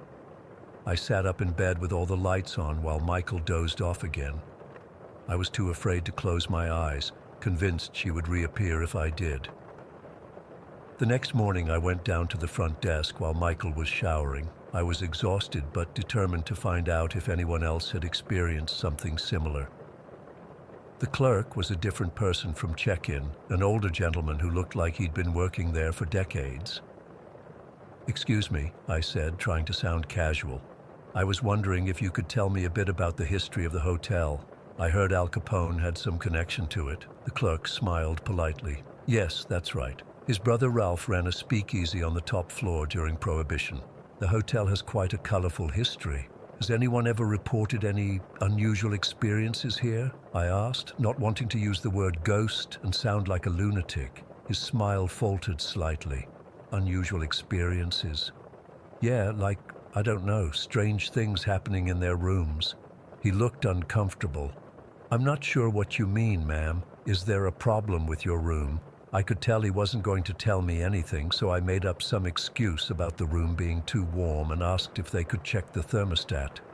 He said he'd send maintenance up, but I knew there was nothing wrong with the thermostat. We checked out that day, even though we were supposed to stay another night. I told Michael I wasn't feeling well and wanted to go home early. He was understanding, if a bit disappointed. I've spent hours researching the hotel's history since then, trying to find any reference to a woman who might have died there in the 1920s. There are vague stories about a prostitute who was murdered during the speakeasy days, but nothing specific enough to confirm what I saw. Sometimes I wonder if I really did just have some kind of waking nightmare or hallucination, but then I remember the heat, that unnatural focused heat, and the way her eyes locked onto mine with such awareness, and I know what I experienced was real. I don't know who she was or what she wanted. Maybe she was just curious about the new guests in her room. Maybe she was trying to warn me about something, or maybe she was just letting me know that we weren't alone there. All I know is that I'll never stay at the Millennium Knickerbocker again, and sometimes, in the middle of the night, I still wake up at exactly 2:34, drenched in sweat, with the distinct feeling that someone is lying next to me, watching me with that small, knowing smile. Story 15. I still feel cold when I think about that night. It's been 2 years, but I can't shake the memory no matter how hard I try. I've never shared this with anyone outside my family, but I need to get it off my chest. For context, I live with my dad in Columbus, Georgia, in this old house that sits on land that was first developed back in the 1800s. Dad's a Marine veteran, tough as nails but fair. After Mom passed, it's just been the two of us. Our house sits at the bottom of this long, sloping hill, and at the top there's this old funeral home that's been there since before I was born. Georgia doesn't get much snow. Maybe once every few years we'll get a dusting that melts by noon. But 2 years ago, we had this freak snowstorm that caught everyone off guard. The meteorologists were calling it a once-in-a-generation weather event. Schools closed, grocery stores emptied, and the whole city basically shut down because nobody here knows how to deal with more than an inch of snow. That night, the temperature dropped to something like 20 degrees, which is practically Arctic for Georgia. Our heating system in the old house wasn't keeping up, so Dad suggested we light a fire in the fireplace. Problem was, we'd used the last of our firewood the previous winter and never restocked. Dad looked at his watch, it was already past 10 at night, and said, "Marcus, grab your coat." We've got some fallen branches out back we can use. I didn't want to go out in the freezing cold, but I knew better than to argue with Dad when he uses that tone. So I bundled up in my thickest jacket, put on 2 pairs of socks, and followed him outside. The snow was coming down hard, these big heavy flakes that stuck to everything. It was actually beautiful in a way I'd never seen Georgia before. The moonlight reflected off the snow, giving everything this eerie blue glow. We trudged around to the back of the house where there's this small wooded area that borders our property. We'd been gathering branches for maybe 15 minutes, our arms full of wood, when Dad suddenly stopped dead in his tracks. I nearly ran into him. "Dad, what?" He put his finger to his lips, cutting me off. Then he nodded toward the hill in the direction of the funeral home. Through the falling snow and the fog that had started to form, I could make out what looked like a small silhouette standing maybe 50 yards away. "Is that a person?" I whispered. Dad squinted through the snowfall. "Looks like a kid." That didn't make any sense. Who would let their child out in this weather, especially at this hour? We stood there for a moment watching, but the figure didn't move. Dad dropped his firewood in a pile.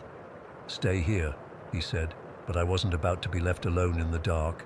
"No way," I replied, dropping my own wood and falling in step behind him. As we got closer, the silhouette became clearer. It was definitely a child, a boy, probably no older than 10 or 11. He was just standing there in the snow, completely still. When we got within about 20 feet, I felt my stomach drop. The boy was wearing nothing but a thin white nightgown. No coat, no shoes, nothing else. In 20-degree weather with snow coming down, his skin was so pale it almost glowed in the moonlight, and his hair was dark and plastered to his forehead with what I assumed was melted snow. Dad approached slowly, like you would a scared animal. "Hey there, buddy," he said softly, which surprised me because Dad doesn't do soft very often. "Are you lost?" The boy didn't answer. He was shivering violently, his thin arms wrapped around himself.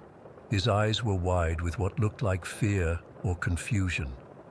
"Where are your parents?" Dad tried again. "Where do you live?" Still nothing. Just those wide, frightened eyes staring back at us.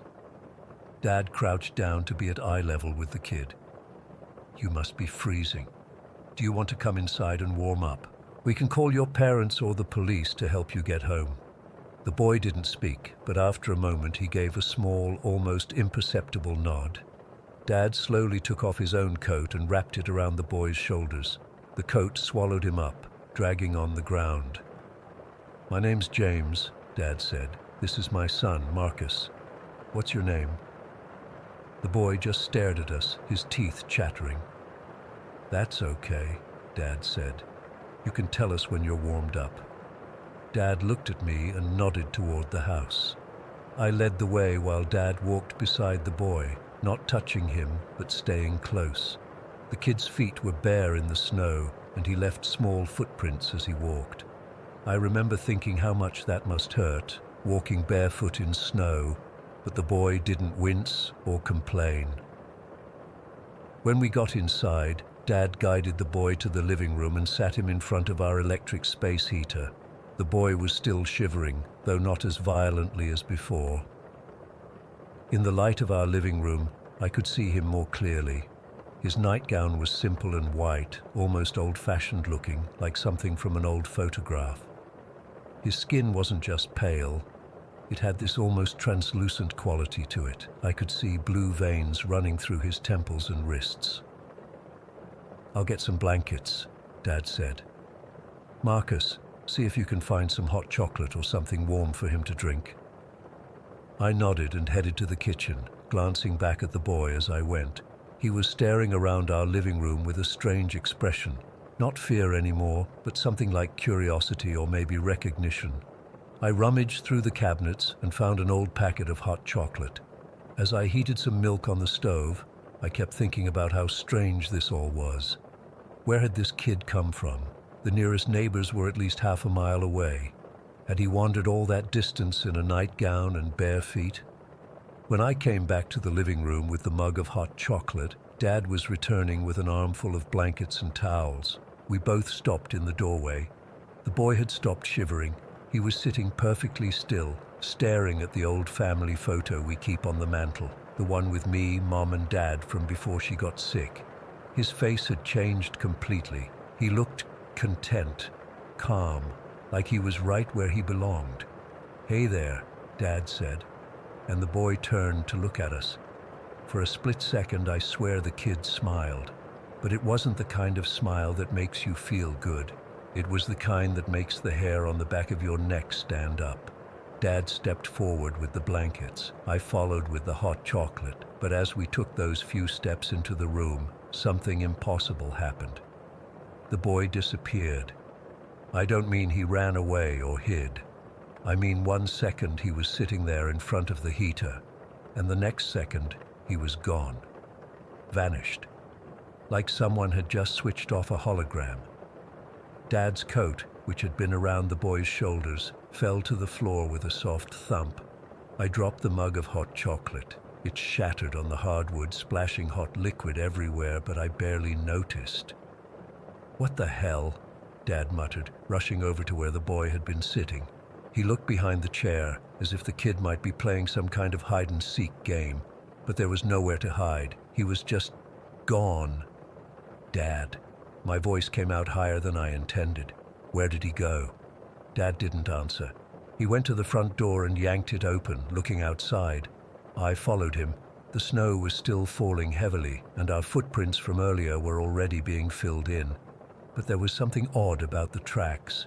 There were only our boot prints coming up to the house, large ones from Dad's boots, medium ones from mine, no small bare footprints. "That's not possible," I said. We both saw him walking beside us. Dad closed the door and locked it, something he rarely did. He checked all the windows next, making sure they were secure. Then he did a room-by-room search of the entire house. I followed him, my heart pounding so hard I could feel it in my throat. The boy was nowhere to be found. We stayed up most of that night, sitting in the living room, barely speaking. Every creak of the old house made us jump. Dad kept his old service pistol on the coffee table, something I'd never seen him do before. When morning came, we were exhausted, but no closer to understanding what had happened. The snow had stopped, and under the bright morning sun, it all seemed like some bizarre dream, except for Dad's coat still lying on the floor where it had fallen, and the dried hot chocolate stain that I hadn't bothered to clean up. Over the next few weeks, we asked around the neighborhood about the boy. Dad even called the police to report a lost child, but they said no one had reported a missing kid matching that description. We checked with the funeral home at the top of the hill, thinking maybe he was related to someone who worked there, but they knew nothing about any boy in a nightgown. About a month after it happened, Dad took me to visit Mrs. Funderburk, this 96-year-old woman who's lived in Columbus her entire life. Her family has been here for generations, and she knows all the local history. Dad thought maybe she might know something about our mystery boy. Mrs. Funderburk sat us down in her living room, which smelled like mothballs and potpourri, and listened intently as Dad described what we'd seen. When he finished, she didn't look surprised. Instead, she nodded slowly, like she'd been expecting this story all along. "When I was a little girl," she said, her voice papery and thin with age, "my grandmother told me about a boy who was found dead during a snowstorm back in the 1880s. It was rare to get snow like that, just like now. The boy was wearing nothing but his nightgown. They found him at the bottom of the hill, right about where your house stands now, James." Dad and I exchanged glances. "The story goes," Mrs. Funderburk continued, "that the boy had wandered out of his house in the middle of the night, confused by a fever. His family lived up where the funeral home is now. Back then it was just a regular house. By the time they realized he was missing, it was too late. He'd frozen to death in the snow. I felt a chill run through me that had nothing to do with the temperature. My grandmother said people had been seeing his silhouette for years afterward, always during snowstorms, just standing there, looking lost." Mrs. Funderburk's roomy eyes fixed on Dad. Not everyone sees him, just those he chooses to reveal himself to. Why would he choose us? I asked, my voice barely above a whisper. Mrs. Vanderburg shrugged her bony shoulders. Who can say why spirits do what they do? Maybe he was drawn to your warmth, your light. Maybe he's still looking for his way home.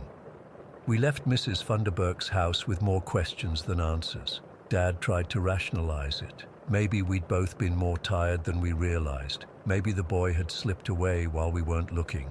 Maybe the snow had covered his tracks quickly. But I know what I saw, and I know what I didn't see. A living, breathing child who could appear and disappear without a trace. We haven't had snow since that night. Part of me dreads the next snowfall, wondering if we'll see him again. The other part of me hopes we do, because maybe next time we can help him find whatever he's looking for. Sometimes on cold nights, I look out my window toward the hill and the funeral home at the top, and sometimes just for a moment, I think I can see a small silhouette standing in the distance, watching our house, waiting for the snow to fall again. Story 16. I've never really talked about this before, not in detail anyway. It's been almost 13 years now, and I still don't understand what happened. I guess some things just defy explanation. I was 15 when my dad got sick, pancreatic cancer. The doctors gave him 3 months, but he fought for almost 7. Toward the end, we set up a hospital bed in our living room. My mom thought it would be better for him to be surrounded by familiar things, instead of dying in a sterile hospital room. Our house was this old Victorian, not fancy or anything, just old. Lots of creaky floorboards and drafty windows. We'd lived there since I was 8, and I'd always felt like someone was watching me, not in a creepy way necessarily, more like a presence. My dad felt it too, though my mom and brother never did. Dad and I were what he called tuned to a different frequency. He'd say things like, "Did you see that?" and point to a shadow that just moved across the wall, and I'd nod because I had seen it. Mom would just roll her eyes and tell us to stop freaking each other out, but we weren't trying to. We just saw things. That spring was brutal. Dad had lost so much weight, the pain medication barely took the edge off. I'd come home from school and sit with him, trying to act normal when there was absolutely nothing normal about watching your father disappear before your eyes. That particular day in April was unseasonably warm. Mom had opened the windows to let in some fresh air. Dad had been having a good morning. He'd even eaten a little toast. I remember feeling stupidly hopeful, like maybe the doctors were wrong. I was sitting on the couch next to Dad's bed, working on my geometry homework, when he suddenly started gagging. I've always been extremely squeamish about vomit, like debilitatingly so. Dad knew this. "Go upstairs, Izzy," he said, his voice strained. "It's okay." I didn't need to be told twice. I grabbed my books and bolted upstairs to my bedroom, closing the door behind me. I felt guilty for not being stronger, but the sound of someone retching still sends me into a full-blown panic attack. About 15 minutes later, I heard Dad talking downstairs. I figured Mom had come back from the grocery store, but then I remembered she'd taken my brother to his baseball practice and wouldn't be back for at least another hour. I strained to listen. It sounded like Dad was having a conversation. His voice would pause, like he was listening to someone respond, then he'd speak again. I figured he must have called someone on his cell phone. Then I heard him call out, "Isabel, can you come down here for a second?" His voice sounded stronger than it had in weeks. I put my books aside and headed downstairs. When I walked into the living room, Dad was staring at me with this really weird expression, like he was surprised to see me. "What's wrong?" I asked. He shifted in the hospital bed, wincing slightly. "Were you just in the bathroom?" I shook my head. "No, I've been upstairs the whole time." "Why?" Dad looked toward the hallway that led to the downstairs bathroom, then back at me. I could have sworn I saw someone walk in there. "I thought it was you." "Maybe you dozed off for a second," I suggested, though I knew he hadn't. I'd heard him talking. He shook his head. "Number one, I was awake." He patted the edge of the bed. "Come sit." I sat down, careful not to jostle him. The cancer had spread to his bones by then, and even the slightest movement could cause him excruciating pain. "She's back," he said quietly. I didn't have to ask who she was. There had always been two female presences in our house. One was a little girl, maybe 7 or 8 years old. The other was older, maybe in her 20s. Dad and I had seen glimpses of them over the years. Quick movements out of the corner of our eyes, a flash of a white dress disappearing around a corner. The little girl brought a sense of peace with her. Whenever she was around, the house felt calmer, warmer somehow. The older woman was different. She brought chaos. Objects would go missing, doors would slam for no reason, the electricity would flicker. Which one? I asked, though I was pretty sure I already knew. The house felt serene, almost like someone had lit a scented candle. The little one, Dad confirmed. I saw her walk right past me while I was... Suddenly, Dad's body seized up, his face contorted in agony, and he let out this horrible, guttural scream that I still hear in my nightmares. I jumped up, reaching for the morphine pump the hospice nurse had shown us how to use, but before I could press the button, something stopped me. There was a movement by the kitchen doorway. I looked up, and there she was. The little girl. She was wearing a simple white dress that looked like something from the early 1900s. Her hair was brown and hung in loose curls around her shoulders. She wasn't transparent or ghostly. She looked as solid as you or me. The only thing that gave her away was a sort of glow around her edges, like she was slightly overexposed in a photograph. She looked directly at me and smiled. Not a creepy smile, a gentle, reassuring one. Then she walked over to the bed, her bare feet making no sound on the hardwood floor. Dad saw her too. I could tell by the way his eyes widened and followed her movement. She stopped beside him and looked down at his leg where my hand had been resting just moments before. She placed her small hand exactly where mine had been. The change was immediate. Dad's body relaxed. The grimace of pain on his face melted away, replaced by an expression of wonder. "The pain," he whispered. "It's gone, just like that, like she pushed some kind of magical button." The little girl smiled again, then slowly removed her hand and stepped back. Dad didn't start screaming again. Whatever she had done had actually worked. "Thank you," Dad said to her. She nodded slightly, then turned and walked back toward the kitchen. Just before she disappeared through the doorway, she looked back at me once more. There was something in her eyes I couldn't quite read, a wisdom that seemed far too old for her childlike appearance.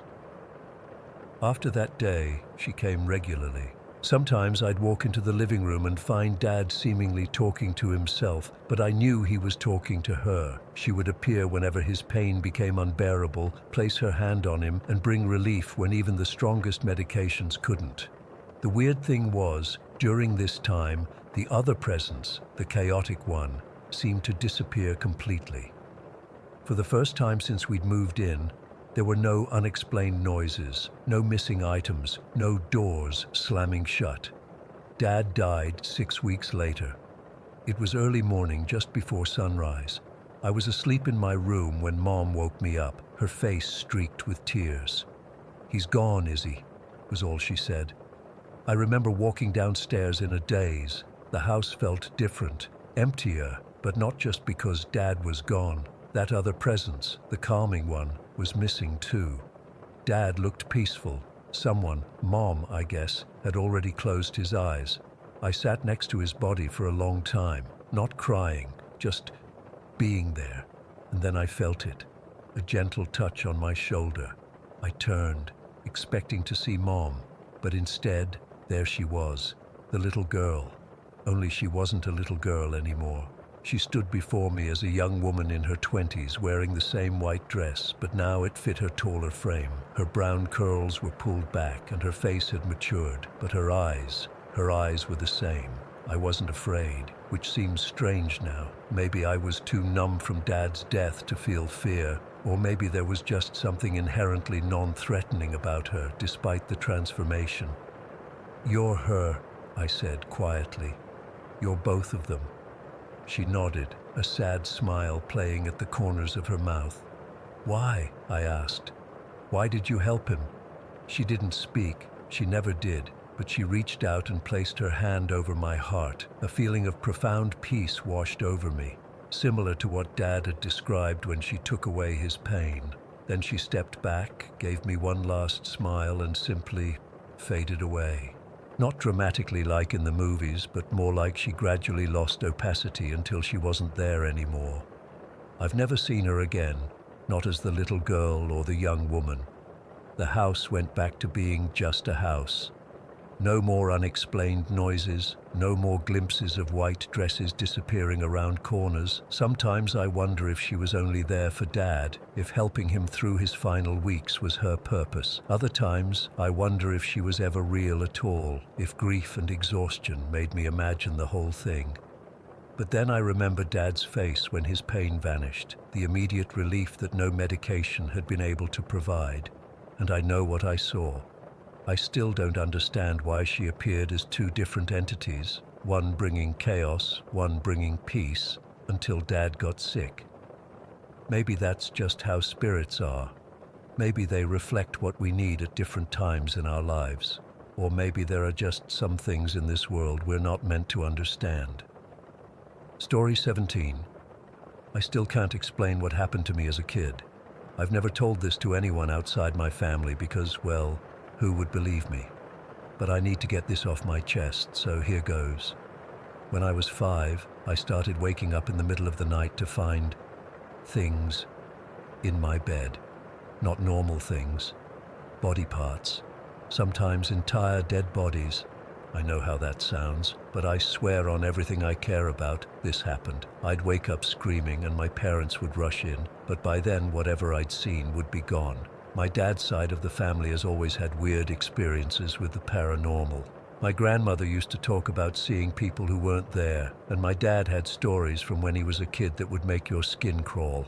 But when I told my parents about what I was seeing, they just said they were nightmares and that I had an overactive imagination. I guess that's what any parent would say. What else could they do? By the time I turned 7, the body parts stopped appearing, but something else started. I began having these recurring nightmares about a girl standing in the corner of my room. She was beautiful in a haunting way. Long black hair that went past her waist, wearing this flowing white dress that seemed to move even when there wasn't any breeze. She never said anything in these dreams, just stood there watching me. Then one night, I woke up at like 3 in the morning to use the bathroom. As I was about to get out of bed, I saw her. Not in a dream this time. She was standing in the exact same corner from my nightmares, just staring. I froze. I couldn't even scream. I squeezed my eyes shut and counted to 10, convinced that when I opened them, she'd be gone. But she wasn't. She was still there, only now she was smiling. I pulled my blanket over my head and stayed that way until morning, shaking and sweating. After that night, I started seeing glimpses of her regularly, sometimes just out of the corner of my eye, a flash of white or long dark hair disappearing around a doorway. My parents still thought I was making it up, or that it was sleep paralysis or something, but I knew what I was seeing. The girl, the spirit, ghost, whatever she was, got bolder as time went on. I had a bunk bed, and I slept on the top bunk. She started walking across my room at night and lying down on the bottom bunk. I could hear the mattress springs creak. Sometimes I'd peek over the edge and see her there, staring up at the bottom of my bed. Other times, I'd wake up feeling like someone was sitting on the edge of my mattress, making it dip slightly. One night when I was almost 8, I got up the courage to speak to her. I don't know what made me do it. Maybe I was just tired of being scared all the time. "What's your name?" I whispered into the darkness, my voice shaking. There was silence for so long that I thought she wasn't going to answer. Then I heard her voice, soft and clear, like wind chimes. "Elizabeth," she said. "Why are you here?" I asked. "Nothing, just silence." I asked again, but she never answered that question. For the next year or so, Elizabeth would appear a few times a week. I got not comfortable exactly, but less terrified of her presence. Sometimes she'd sit at the foot of my bed. Other times, she'd just stand by my bookshelf or look out my window. She never tried to hurt me, but there was something unsettling about her that I couldn't put my finger on. Then, suddenly, she stopped coming. I didn't see her for months, and I started to think maybe it had been my imagination after all. When I turned 9, I began experiencing severe sleep paralysis. I'd wake up completely frozen, unable to move or speak, with this overwhelming sense that something evil was in my room. Sometimes I'd see shadowy figures moving around, or feel like something was sitting on my chest, making it hard to breathe. This was different from Elizabeth's visits. This was pure terror. When I was 11, my family moved to Virginia for my dad's job. The house we moved into was nice, bigger than our old one, with a huge backyard that backed up to a small forest. About a week after we moved in, I was exploring the woods with my little brother when we found this old, abandoned cemetery. Most of the gravestones were so weathered you couldn't read them anymore, but a few were still legible. And there, in the back row, was a gravestone with the name Elizabeth carved into it. The last name was worn away, and so were the dates, but seeing that name made my blood run cold.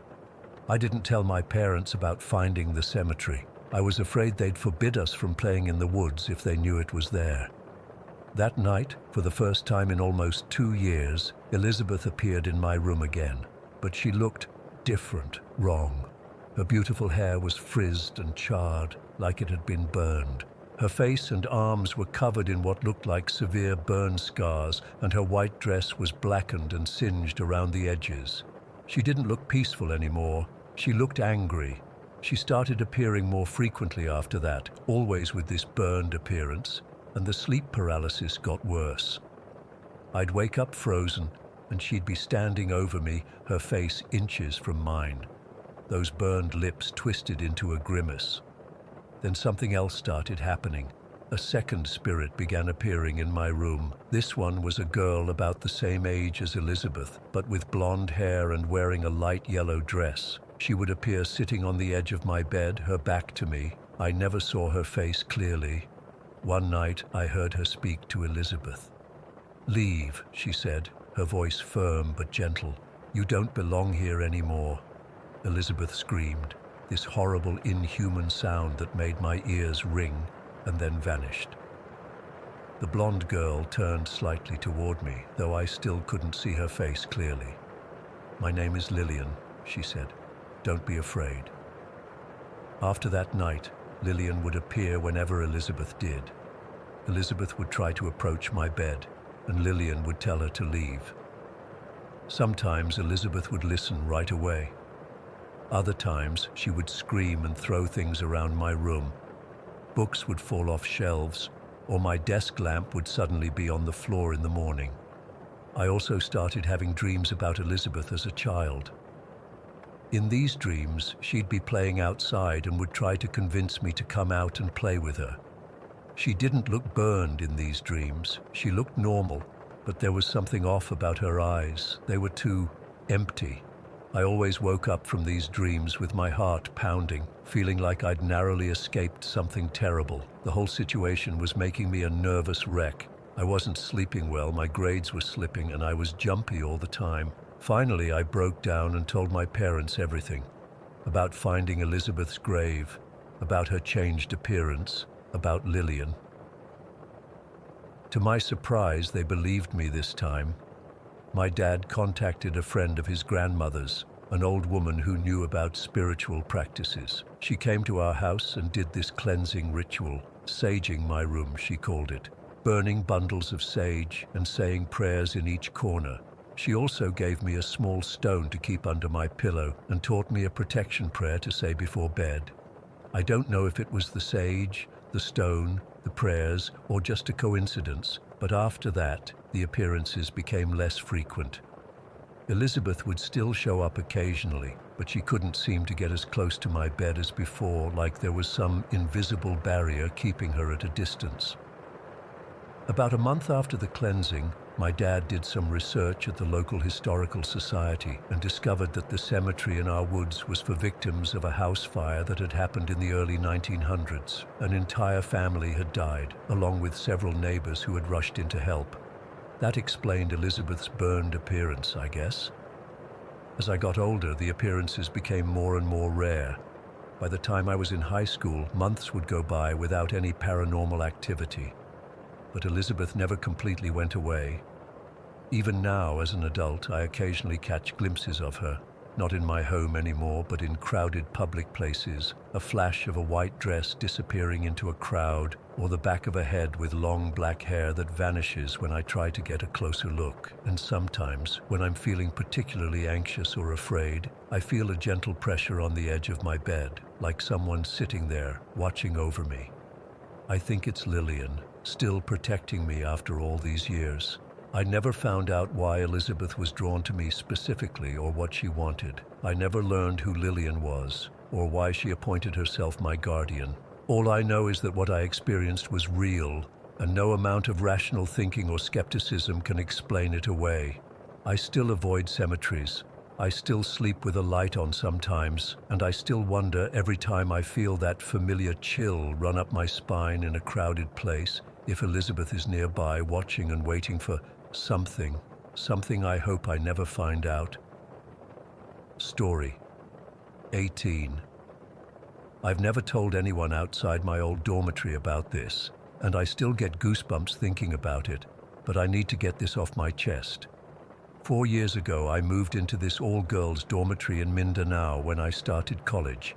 It was run by nuns from the nearby Catholic church, and honestly, that was one of the reasons my parents chose it. They thought it would be safer than other options. The building itself was this 3-story concrete structure that looked sturdy from the outside, but inside it was all wooden floors and thin plywood walls painted this sickly mint green color. You could practically hear everything through those walls. I was assigned a single bedroom on the 3rd floor, which I was initially happy about. Having my own space seemed like a luxury after sharing a room with my sister all my life. My room was right next to the only 2-bedroom on that floor, where 2 girls named Maricel and Jenny stayed. We weren't close friends or anything, but we'd greet each other in the hallways and sometimes chat while brushing our teeth in the communal bathroom at the end of the hall. About 2 months after I moved in, Maricel suddenly left because her family moved to Davao City, and then just a week later, Jenny transferred to another university in Cebu. Sister Agnes, the nun who managed our dormitory, told me they wouldn't be assigning new students to that room until the next semester, since it was already midterm. That's when things started getting weird.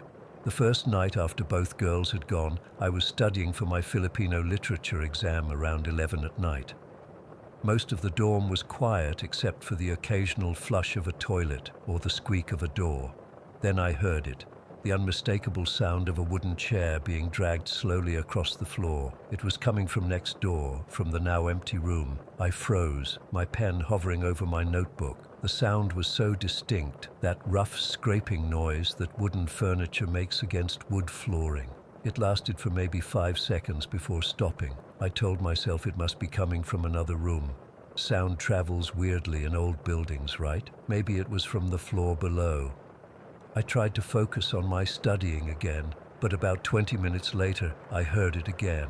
The same slow dragging, like someone was carefully positioning a chair. The next morning, I almost convinced myself I'd imagined it. I had been tired, stressed about exams, but that night it happened again, and the night after that too. Always around 11 or 11:30, always the same sound of a chair being dragged, sometimes followed by a soft thud like someone sitting down heavily. By the 5th night, I couldn't take it anymore. I had to know if someone was using that room without permission. Maybe one of the other students had a key and was sneaking in to study or something. During my afternoon break between classes, I went up to the 3rd floor when most people were still in class or at the library. The door to the room next to mine was locked. I tried the handle a few times, then knocked softly. No answer. I pressed my ear against the door but heard nothing inside. I noticed Sister Agnes coming up the stairs and quickly stepped away, pretending I was just going to my own room. "Do you need something, anak?" she asked me, using the Filipino word for child. "No, sister," I replied. "I just thought I heard something from this room last night." She looked at me strangely and said, "That room is empty now. It's locked, and I have the only key." She patted the large ring of keys hanging from her belt. "Maybe you heard something from another room. These old walls, they make the sound travel."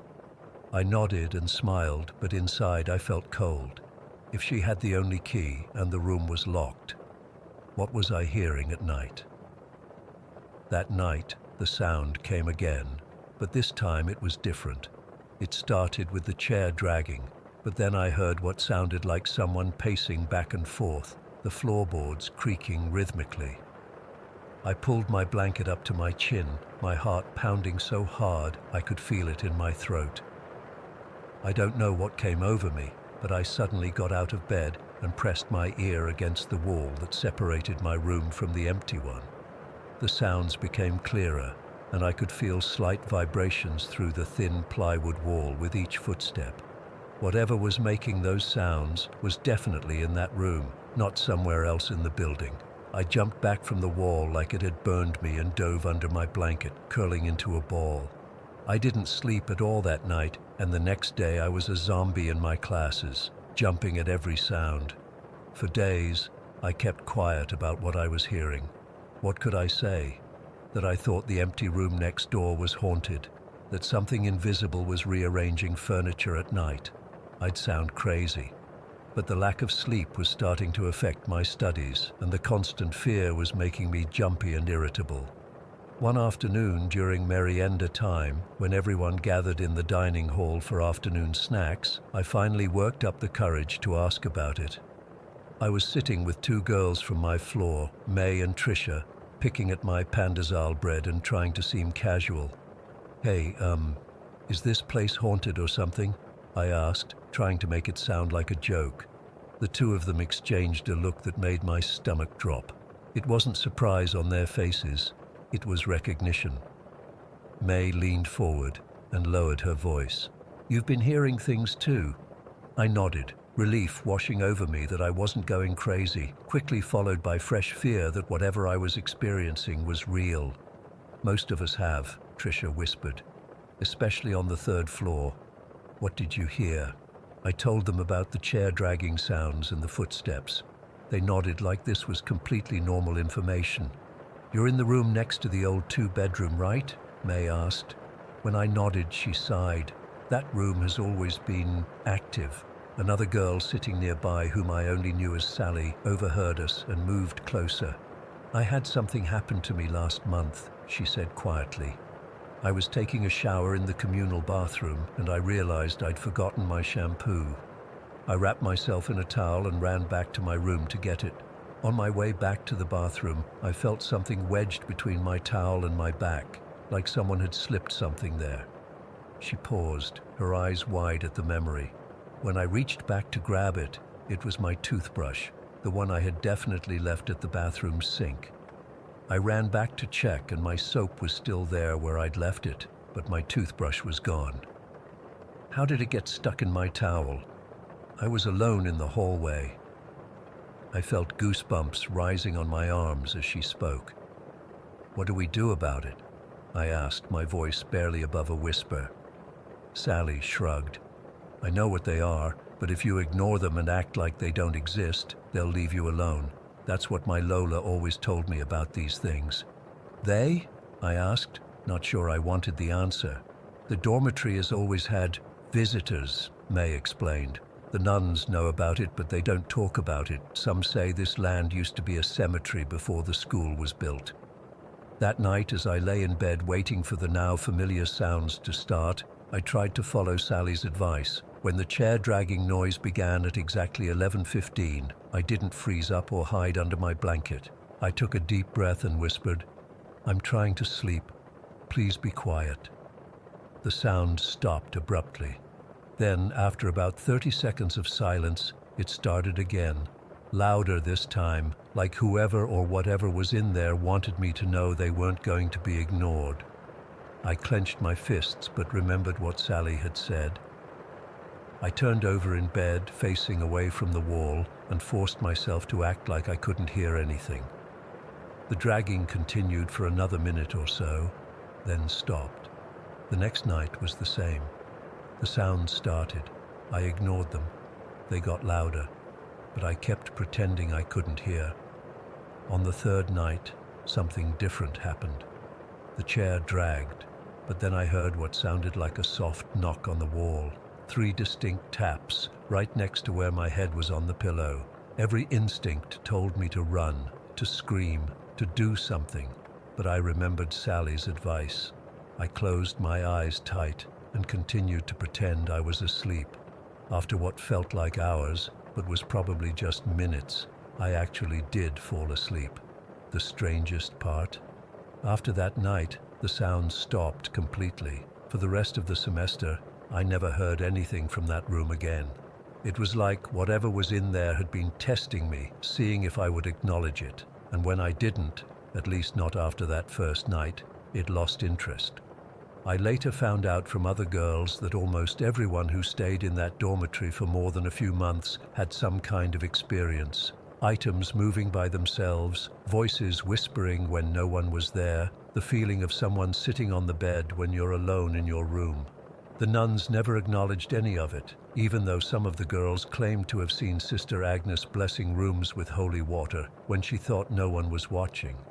I graduated 2 years ago and moved back to Manila, but I still think about those nights in that mint green dormitory. Sometimes when I'm falling asleep, I imagine I hear the sound of a chair being dragged across the floor, and I have to remind myself that my apartment has carpet, not wooden floors. Whatever was in that empty room next to mine, I don't know if it was testing me, warning me, or just making its presence known. But sometimes I wonder about the new student who eventually moved into my old room. Did they hear the sounds too? Did they learn to ignore them like I did? Or are they still lying awake at night listening to furniture move in an empty room, too afraid to tell anyone what they're hearing?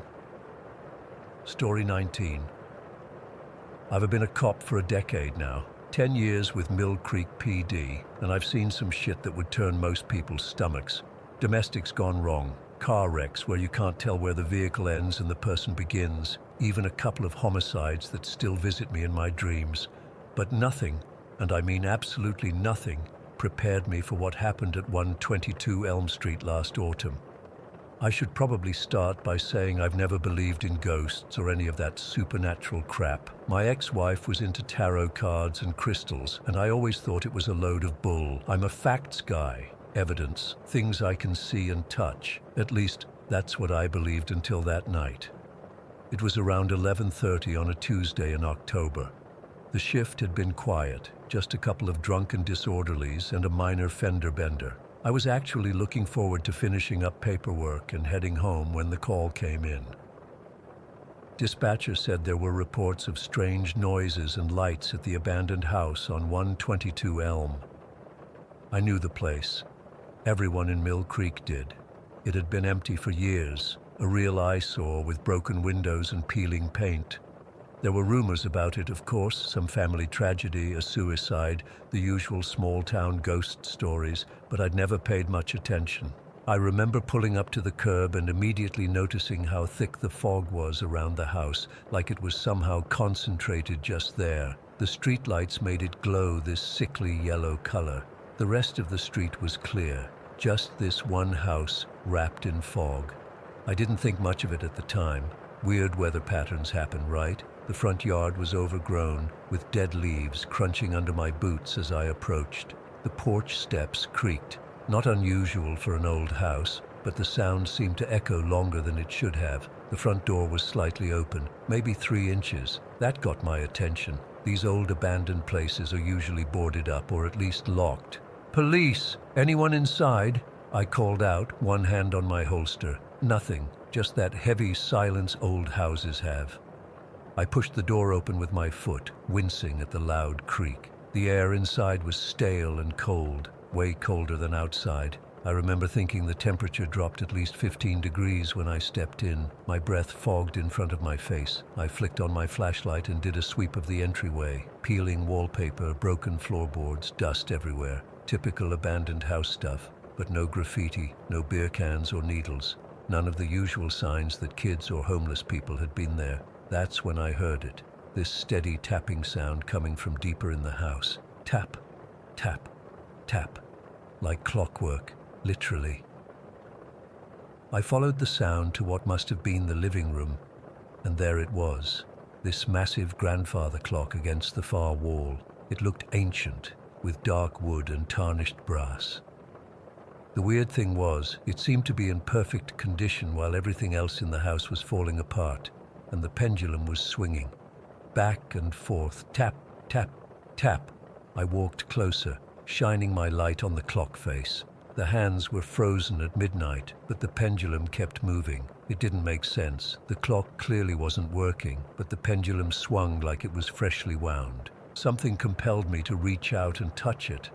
I don't know why I did it. Some cop instinct to investigate, I guess. The moment my fingers brushed against the brass, the clock erupted into chimes. Not normal chimes, but this ear-splitting, bone-rattling sound that shook the whole room. I stumbled back, dropping my flashlight. The chimes seemed to go on forever, way longer than 12 strikes. When they finally stopped, the silence felt heavier than before, and then I heard footsteps directly above me.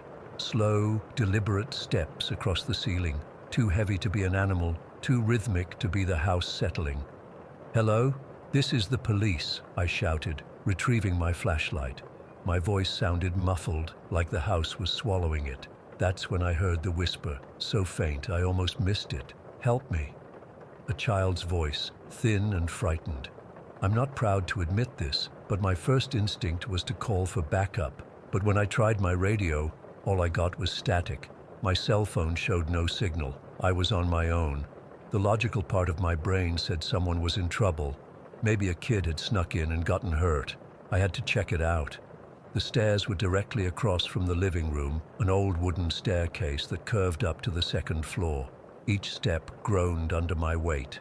At the top was a long hallway with 4 doors, all closed except one at the very end, which was cracked open. As I moved down the hallway, the whisper came again. "Help me." It seemed to be coming from that room. I approached slowly, gun drawn now. "I'm a police officer. Is someone hurt in there?" No answer, just that same whisper, repeating. I pushed the door open with my foot, sweeping my flashlight across the room. It was a child's bedroom, pink wallpaper, peeling in places but still visible, a small bed with no mattress, a bookshelf with a few dusty books, a rocking chair in the corner that seemed to be moving slightly, as if someone had just been sitting in it. And then I saw it. In the far corner of the room, where the shadows were deepest, a small figure, child-sized but wrong somehow. It wasn't solid. It was like looking at a person through dark water, all rippling and distorted. But the eyes, I could see the eyes clearly, hollow, empty spaces where eyes should be. My flashlight started flickering, the beam growing weaker, then stronger, illuminating the figure in strobe-like bursts, and the whisper became multiple whispers, overlapping, coming from everywhere in the room. "Help me, help me, help me." I'm not ashamed to say I froze. 10 years on the force, and I froze like a rookie. The room felt like it was twisting around me, the walls breathing in and out. The ceiling seemed to lower, then raise again. The temperature dropped so suddenly I could see ice crystals forming on the window glass. When I finally managed to move, I backed toward the door, keeping my eyes on that figure in the corner. It didn't move, but somehow I felt it watching me, tracking my movement. I reached behind me for the doorknob, and the moment my fingers touched it, the door slammed shut with such force it felt like the whole house shook. I spun around, yanking at the handle, but it wouldn't budge. The whispers grew louder, more frantic. "Help me, help me, help me." I don't remember consciously deciding to use force. One moment I was pulling at the door, the next I was ramming it with my shoulder, over and over until the wood splintered around the lock. I burst through into the hallway and ran. Behind me, I heard footsteps, heavy, running footsteps, much heavier than a child's. My flashlight chose that moment to die completely, plunging me into absolute darkness. I kept running, one hand on the wall to guide me, praying I was heading toward the stairs. The whisper came again, right behind me this time, so close I could feel cold breath on my neck. "Help me." I spun around, instinctively swinging my dead flashlight like a club. It connected with nothing. At that exact moment, the flashlight flickered back to life for just a second, long enough for me to see the empty hallway behind me. Empty, but somehow still threatening, like the darkness itself was alive and watching me. I found the stairs and practically fell down them, catching myself on the railing just enough to stay upright. The front door seemed miles away. As I ran toward it, the whole house came alive with noise. The clock chiming again, doors slamming upstairs, the sound of glass breaking, and beneath it all, those whispers growing to screams. I burst through the front door and ran to my cruiser. I didn't look back, not even once. I just fumbled with my keys, started the engine, and floored it. In my rearview mirror, I could see the house receding, still wrapped in that unnatural fog. For just a second, I thought I saw a small figure standing in an upstairs window, but then I blinked, and it was gone. Back at the station, I didn't know what to put in my report. What could I say? That I'd been scared out of my mind by a ghost? That an abandoned house had tried to trap me? I ended up writing something vague about investigating a disturbance, finding evidence of trespassers, and securing the premises. The weird thing is, over the next few months, other officers were dispatched to 122 Elm for similar calls. They all came back with the same haunted look I must have had. Nobody talked about it directly, but you could tell something had happened to them too. I requested a transfer to day shift after that. Couldn't handle night patrols anymore. Last spring, I heard they finally demolished that house. Should have burned it to the ground if you ask me. The strangest part. A couple weeks ago, I ran into Jenkins from the department. He told me people have been reporting weird stuff happening on that empty lot. Said if you stand where the house used to be at midnight, you can still hear whispers. I'm retiring next month, moving 3 states away. Not because of what happened, at least that's what I tell people, but sometimes late at night, I still hear that clock chiming. And sometimes just as I'm falling asleep, I hear that whisper right next to my ear. Help me. I never did find out who or what needed help in that house, and to be honest, I hope I never do. Story 20. I still can't sleep through the night.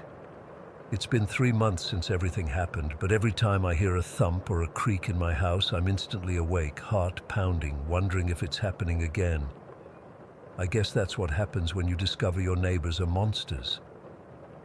I moved to Maple Street last September after spending 12 years in the city. I was burned out from the constant noise, the traffic, the feeling of always being surrounded but somehow still alone. The suburbs seemed like the answer, a quiet neighborhood with tree-lined streets where people actually knew each other's names.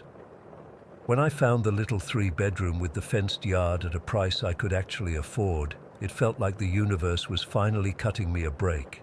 The first few days were everything I'd hoped for. Birds chirping in the morning, the sound of kids playing down the street after school, neighbors waving as they walked their dogs. Everyone seemed friendly enough. Well, almost everyone. The house directly to my right belonged to the McPhersons. I only knew this because their mailbox said so in faded lettering. I hadn't actually met them yet. Don't worry about the McPhersons, my neighbor from across the street, Linda, told me during our first conversation. They keep to themselves.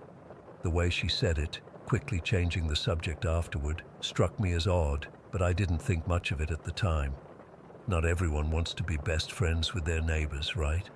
It was about a week after moving in when I saw them for the first time. I couldn't sleep, still adjusting to the suburban quiet, and got up around 2 in the morning to get some water. As I passed by my kitchen window, movement in the McPhersons' backyard caught my eye. Both of them, husband and wife, were standing completely still in the middle of their yard, facing their house, just standing there, not talking, not moving. It was freezing outside, but they were in regular clothes, no jackets. I watched for maybe 5 minutes, and they never moved or spoke to each other. Eventually, I went back to bed telling myself they were probably just stargazing or something. The next morning, I mentioned it to Linda while she was getting her mail. "Oh, you know how people are," she said with a strained smile. "Everyone's got their quirks." Then she hurried back inside. That's when I started paying more attention to the McPhersons' house. Their blinds were always drawn. I never saw their garbage cans at the curb on collection day, yet somehow they never seemed to overflow. I'd occasionally catch glimpses of Mr. McPherson leaving for work in the morning, always in the same dark blue sedan, always at exactly 7:15, but I rarely saw Mrs. McPherson. The first time I actually came face to face with Mr. McPherson was about 3 weeks after moving in. I was raking leaves when he walked past my yard. I smiled and waved, introducing myself as his new neighbor. He stopped and looked at me with the most vacant expression I've ever seen on a human face. His eyes seemed to look through me rather than at me. After an uncomfortable pause, he nodded slightly and continued walking. He never said a word. That night I heard it for the first time, a loud banging sound from next door, like something heavy being dragged across a floor. Then muffled voices, raised in what sounded like an argument. I couldn't make out the words, just the tones. Mr. McPherson's voice was low and steady. Mrs. McPherson's was higher, almost frantic.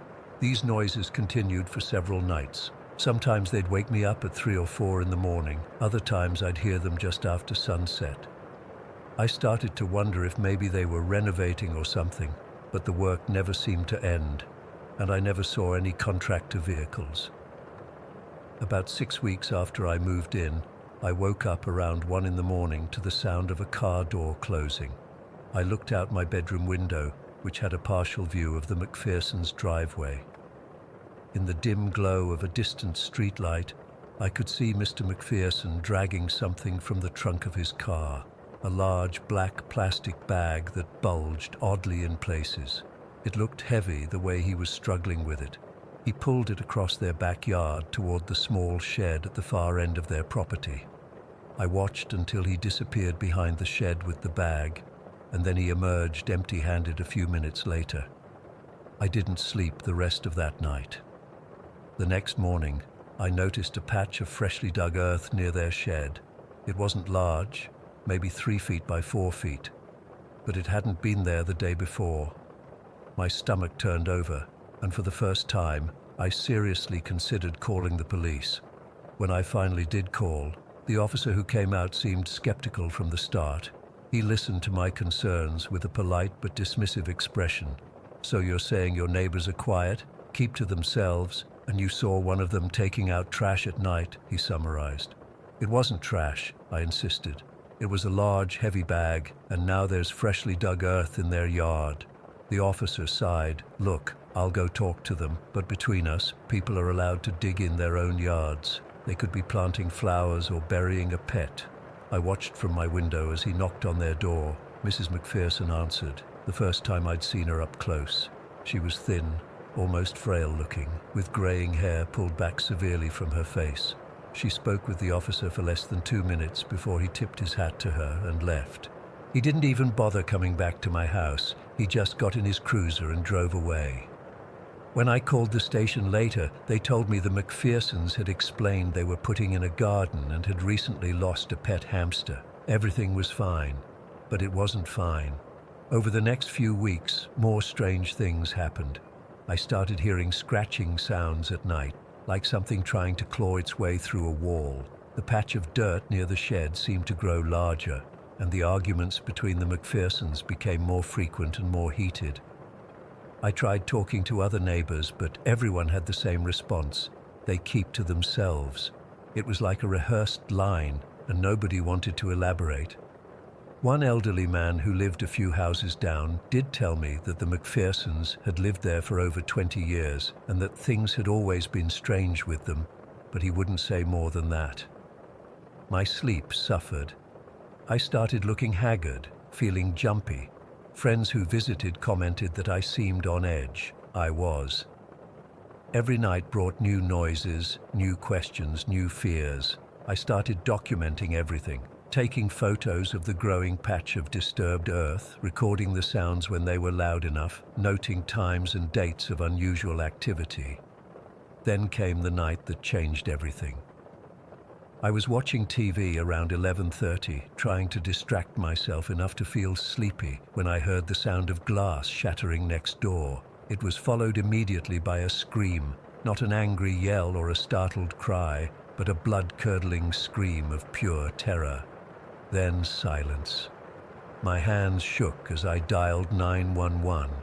This time I didn't downplay anything. I told the dispatcher everything: the bag, the dirt patch, the arguments, and now the scream. She promised to send officers immediately. I waited by my window, watching. Within minutes, 2 police cruisers pulled up silently, no lights or sirens. 4 officers approached the house cautiously. As they neared the front door, I saw movement in the McPherson's backyard. Mr. McPherson dragging another black bag toward the shed. One of the officers must have seen it too, because suddenly they were all running. 2 to the front door, 2 around the side of the house toward the backyard. I heard shouting, then Mr. McPherson's voice rising in protest. More officers arrived, an ambulance, then another. I sat on my couch, unable to move, as flashing lights painted my living room in pulses of red and blue. Around 2 in the morning, a detective knocked on my door. His face was grim as he asked me to go over everything I'd seen and heard since moving in. "You potentially saved a life tonight," he told me when I finished. Maybe more than one. The truth, when it finally came out, was worse than anything I'd imagined. The McPhersons had been keeping someone captive in their basement, a young woman who had been missing for nearly 3 years. The police found her chained to a wall in a small room with no windows. They also found evidence of others who had been held there before her, including personal effects that matched cold missing persons cases going back 15 years. The freshly dug earth in the yard, that's where Mrs. McPherson had been burying evidence: clothing, IDs, personal items belonging to their victims. The black bags contained these items, along with cleaning supplies used to remove evidence from their basement. The woman they rescued was severely malnourished and had been abused, but she was alive. The scratching sounds I'd heard had been her, trying desperately to get someone's attention. As for the neighbors who deflected my questions, some genuinely didn't know. The McPhersons had soundproofed their basement years ago. Others admitted they had suspicions but were afraid of the couple, who had threatened anyone who asked too many questions about their private business. The McPhersons were taken away that night. Their house was boarded up and eventually sold to a young family who completely renovated it, tearing out the basement and filling it with concrete before rebuilding. They tore down the shed too, replacing it with a children's playhouse. But I couldn't stay. Even after new owners moved in, I couldn't look at that house without seeing Mr. McPherson dragging those bags across the yard. I couldn't walk past the spot where the shed had been without feeling ill, thinking about what might still be buried deep in the ground where no one thought to dig. I sold my house 6 months after the arrests and moved back to the city. The constant noise and crowded streets don't bother me anymore. If anything, they're comforting. In the city, secrets are harder to keep. Strange behaviors get noticed. People don't just keep to themselves for decades without someone asking questions. Sometimes I still wake up in the middle of the night thinking I hear banging or scratching from next door. I have to remind myself that I'm in an apartment now, surrounded by other people, safe from the horrors of Maple Street. But I'll never forget the McPhersons, or the terrible secret they kept buried in their backyard for all those years. And I'll never again dismiss the strange behavior of a neighbor as just a quirk or an eccentricity, because sometimes, behind drawn blinds and polite nods, monsters are hiding in plain sight. Story 21. I still remember the day I had to say goodbye to Magic, my black lab. I was 18, had just graduated high school, and was getting ready for college that fall. Magic had been with me since I was 6, literally my entire conscious life. He'd been slowing down the past year, but we figured it was just age catching up with him. He was 12 after all. The vet appointment was supposed to be routine, just a checkup before I left for college to make sure he was healthy enough for my parents to care for him while I was away. I remember sitting in the sterile exam room, absently scratching behind Magic's ears while he leaned against my legs like he always did. The vet's face changed when she felt a lump near his chest during the examination. "I'd like to do an ultrasound," she said, her voice too careful, too measured. 3 hours and several tests later, we had the diagnosis: a tumor on his heart, already too large to operate on safely. The vet gave him weeks, maybe a month. I remember how the fluorescent lights in that room suddenly seemed too harsh, how the smell of antiseptic made me nauseous. Magic just sat there, panting happily, completely unaware that his world, our world, had just shattered. We took him home and spoiled him rotten for 2 weeks. Burgers, ice cream, long walks in the park when he had the energy. But then one morning, he couldn't get up. His breathing was labored, and his eyes, God, his eyes looked so tired. That afternoon, the vet came to our house. I held Magic in my lap on our back porch, his favorite spot to watch squirrels, while the vet administered the injection. I felt him take his last breath against my chest. That night was the first night in 12 years I slept without Magic at the foot of my bed. I couldn't handle the emptiness. I swear I kept waking up thinking I heard his collar jingling or his nails clicking on the hardwood floor. I'd reach down to pet him and find nothing but cold air. I barely slept for weeks. My first semester at college was a blur. I came home for Thanksgiving, Christmas, spring break, each time half expecting to see Magic waiting at the door, his tail wagging so hard his whole body shook. But he was gone, and the house felt wrong without him. Almost exactly a year after Magic died, my parents called to tell me they were adopting another black lab puppy from the shelter. They sent pictures of Charlie. He was adorable, all paws and floppy ears. I was happy for them, really, but also felt this weird guilt, like we were replacing Magic. When I came home for summer break after my freshman year, Charlie was about 10 months old, still very much a puppy, but settling in. Charlie was sweet and loving with everyone, except when it came to my bedroom. The first night I was home, I patted the bed and called him, expecting him to jump up like Magic always had. Instead, he stopped dead in the doorway. His ears perked up and he stared intently at the foot of my bed. Then he backed away, whining. "What's wrong, buddy?" I remember asking him, feeling confused. I thought maybe he just wasn't allowed on beds, so I asked my mom. "No, that's weird," she said. "He sleeps with us every night." I tried again the next evening, even putting treats on my bed. Charlie would dart in, grab the treat, and immediately bolt out like something was chasing him. After several attempts, I managed to get him on the bed, but he was tense, his eyes fixed on the foot of the mattress. Within seconds, he jumped off and scratched at the door, crying to be let out. I chalked it up to some weird puppy quirk. Maybe my room smelled different to him, or perhaps he was just more attached to my parents. But then the really strange stuff started happening.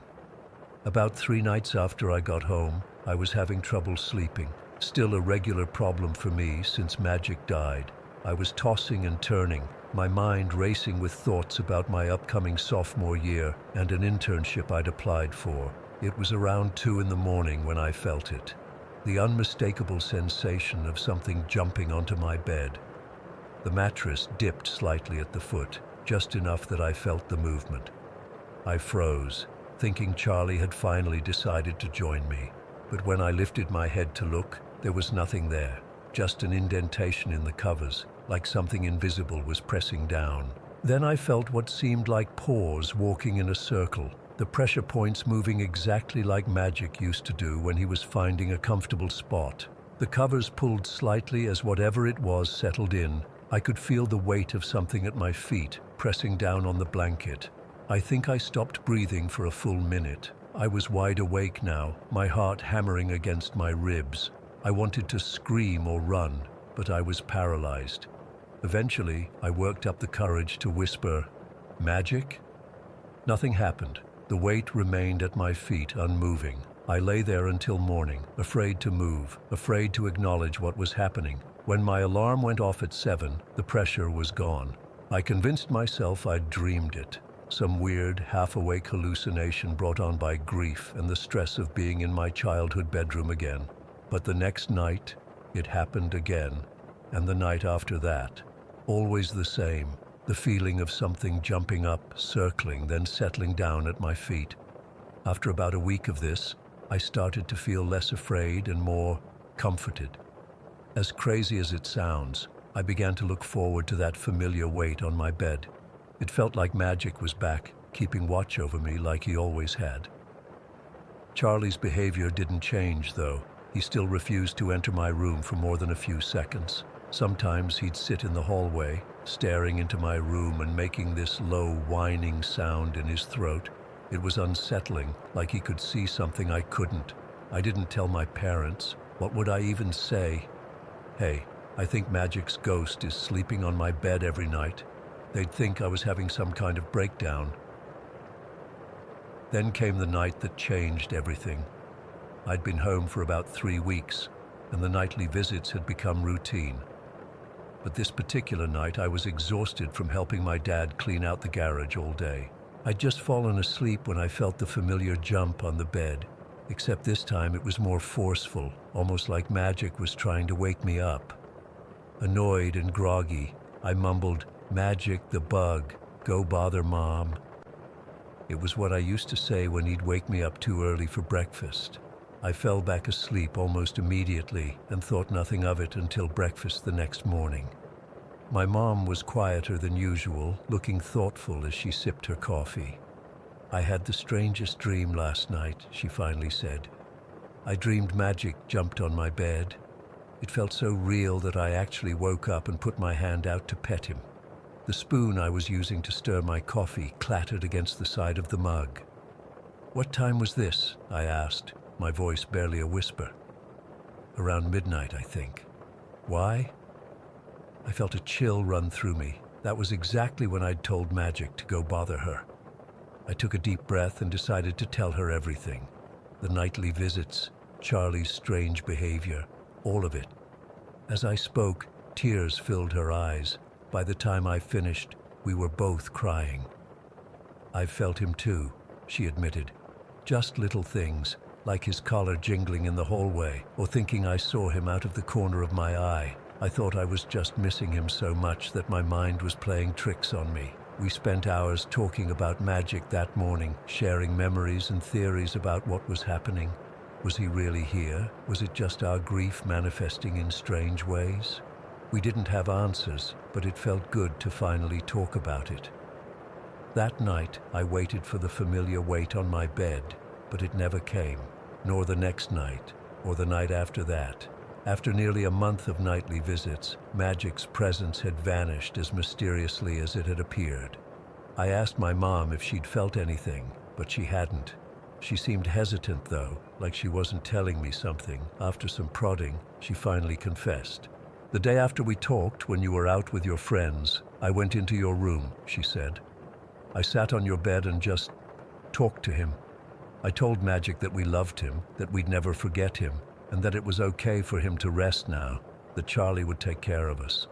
I felt a mixture of emotions, sadness that the visits had stopped, but also a strange sense of peace. Maybe Magic had needed permission to move on, or maybe he just wanted to make sure we were okay without him." The most convincing evidence came that very night. For the first time since I'd been home, Charlie willingly entered my room. Not only that, but he jumped on my bed and curled up at my feet, in exactly the spot where I'd felt Magic's presence all those nights. He's slept there every night since. I'm back at college now, heading into my junior year. Charlie stays with my parents, of course, but whenever I go home, he sleeps on my bed without hesitation. Sometimes I still find myself reaching down in the night, half expecting to feel Magic's familiar shape. He's not there anymore, at least not in the way he was during those strange summer weeks. I don't know what happened in my room that summer. Maybe it was all grief and imagination. Maybe it was something more. All I know is that for a brief time, it felt like Magic came back to us, to spend a little more time with the people he loved, to show Charlie how to take care of us, and to let us say a proper goodbye. I still miss him every day. But now when I think of Magic, I don't just remember the sad day we lost him. I remember those nights when I felt him return, just long enough to help me heal, just long enough to say farewell. Story 22. I don't usually share personal stuff online, but I need to get this off my chest. Maybe someone out there has experienced something similar and can help me make sense of it.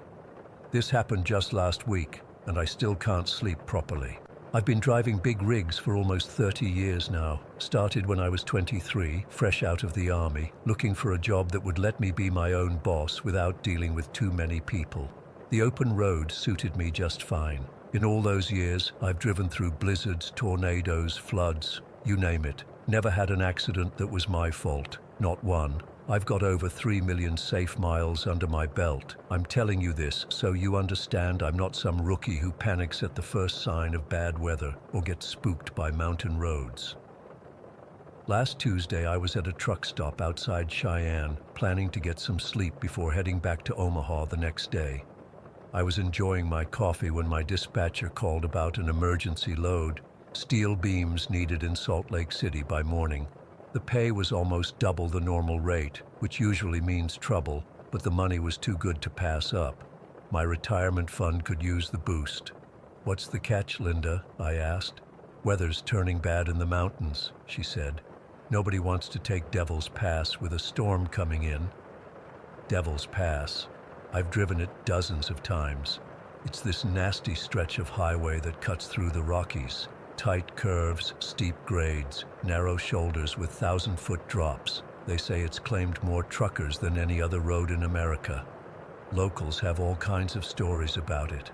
I never paid attention to that nonsense. "I'll take it," I said. "Been through worse." The old-timer sitting at the next table overheard me. "Devil's Pass in a snowstorm? You're either brave or stupid, friend." I just laughed. "Roads are roads. It's drivers who make them dangerous." He shook his head. "That pass has a way of proving men wrong." I should have listened.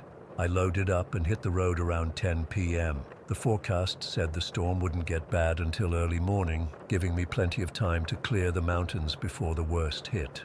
The first few hours were uneventful, just me, my thermos of coffee, and Waylon Jennings keeping me company on the radio. The snow started when I was about an hour from the pass. Nothing serious at first, just some flurries. By the time I reached the base of the mountains, it was coming down steady, still manageable though. I'd driven in worse conditions plenty of times. The "Welcome to Devil's Pass" sign was barely visible through the snow when I passed it at around 2 in the morning. The elevation marker said 8,000 feet, with the peak of the pass at over 11,000. The road immediately narrowed and started to wind upward. I downshifted, keeping a steady 30 miles per hour. Too fast would be dangerous. Too slow, and I might not make it up some of the steeper grades. An hour into the pass, the storm turned vicious. The snow was so thick I could barely see 20 feet ahead, even with my high beams cutting through it. The wind howled around my cab, rocking the truck. My knuckles were white on the steering wheel. Every few minutes, my tires would lose traction for a split second, sending a jolt of adrenaline through my body. The worst part was the isolation. I hadn't seen another vehicle since entering the pass. My CB radio was just static. No chatter, no road updates, nothing. Cell service had disappeared hours ago. It was just me and 40 tons of steel crawling through a white hell. I was about halfway through the pass when my headlights caught a roadside memorial, a small cross with plastic flowers almost buried in snow. I'd never noticed it before, despite all my trips through here. For some reason, seeing it gave me an uneasy feeling, like someone had just walked over my grave. Around 3:30 in the morning, I was navigating a particularly nasty curve when my side mirror caught something. Headlights behind me. I nearly sighed with relief. Another crazy bastard out in this storm. There's weird comfort in knowing you're not alone in your bad decisions. The headlights grew larger, approaching fast. Too fast for these conditions. This guy was either suicidal or driving a snowplow. I eased even further to the right, giving him plenty of room to pass if that's what he wanted. The shoulder was narrow here, the guardrail the only thing between my truck and a drop that would definitely kill me. But the truck didn't pass. Instead, it pulled right up on my tail, so close I couldn't see its headlights anymore in my mirrors. Just the glow illuminating the swirling snow around my trailer. No trucker does that, especially not in a blizzard on a mountain pass. It's a death wish. I tapped my brakes, hoping the idiot would back off. He didn't. I reached for my CB northbound on Devil's Pass. To the driver on my tail, "You need to back off." These conditions are too dangerous for that kind of driving. Nothing but static came back. The truck stayed glued to my rear for the next mile or so. I was getting angry now, on top of being scared. I was about to hit the brakes harder when the truck suddenly swerved out and pulled alongside me. The road wasn't wide enough for two trucks. He was driving partly on the opposite lane, partly on my lane. If someone came from the other direction, we'd all die. I glanced over, ready to scream at the maniac, but what I saw froze the blood in my veins. It was an old Peterbilt, probably from the early 80s, not just old, but decrepit. The paint, what I could see of it through the snow, was peeling and rusted. The chrome was corroded.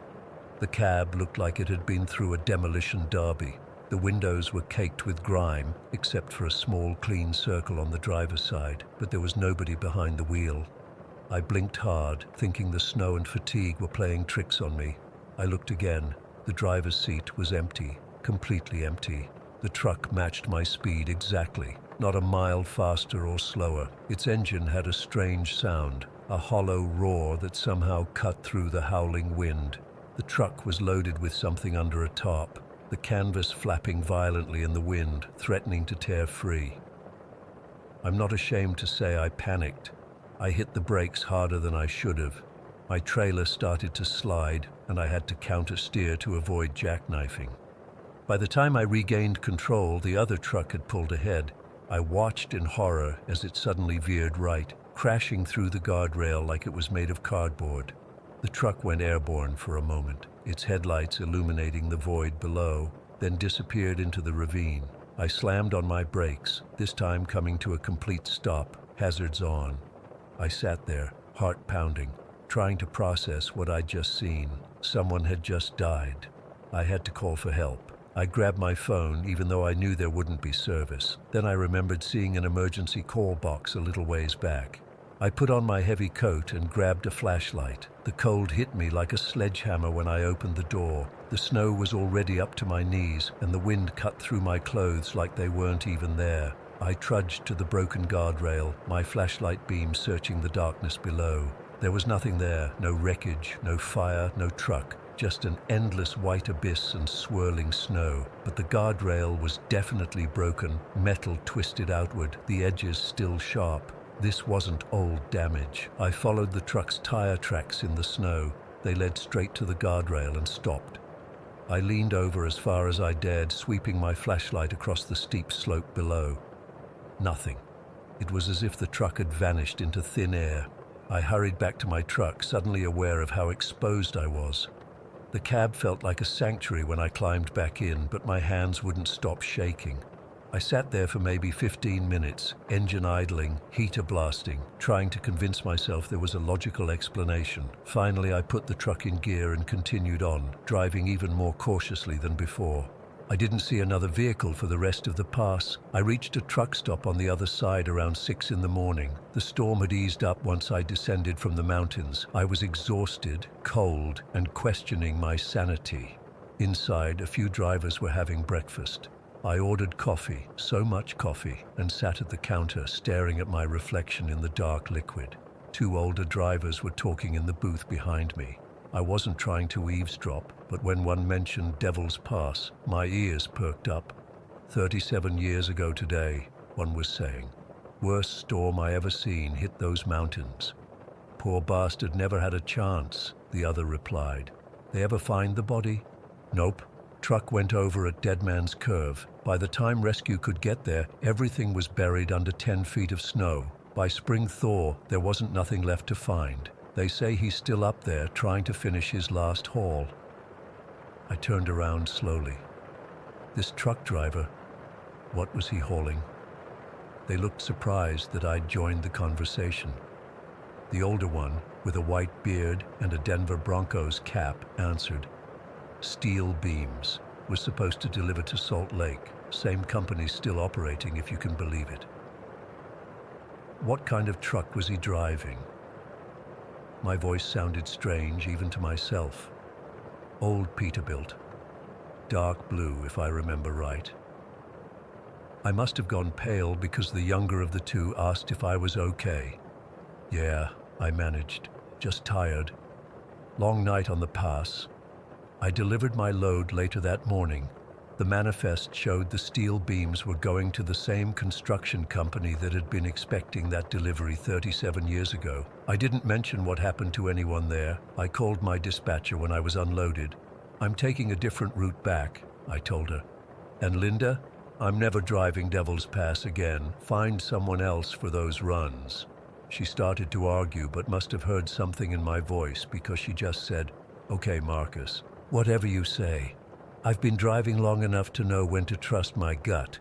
Some roads, once they take a life, never truly let it go, and neither do some drivers. I still don't know what I saw that night. Maybe fatigue and the storm played tricks on my mind. Maybe I hallucinated the whole thing, but I know what I felt. The overwhelming sense of dread, the unnatural cold that seeped into my bones when that truck pulled alongside me. And I know what I didn't see. A driver behind the wheel of a truck that shouldn't have been able to run at all. I'm writing this from a motel room in Nebraska. I've got another 800 miles before I'm home.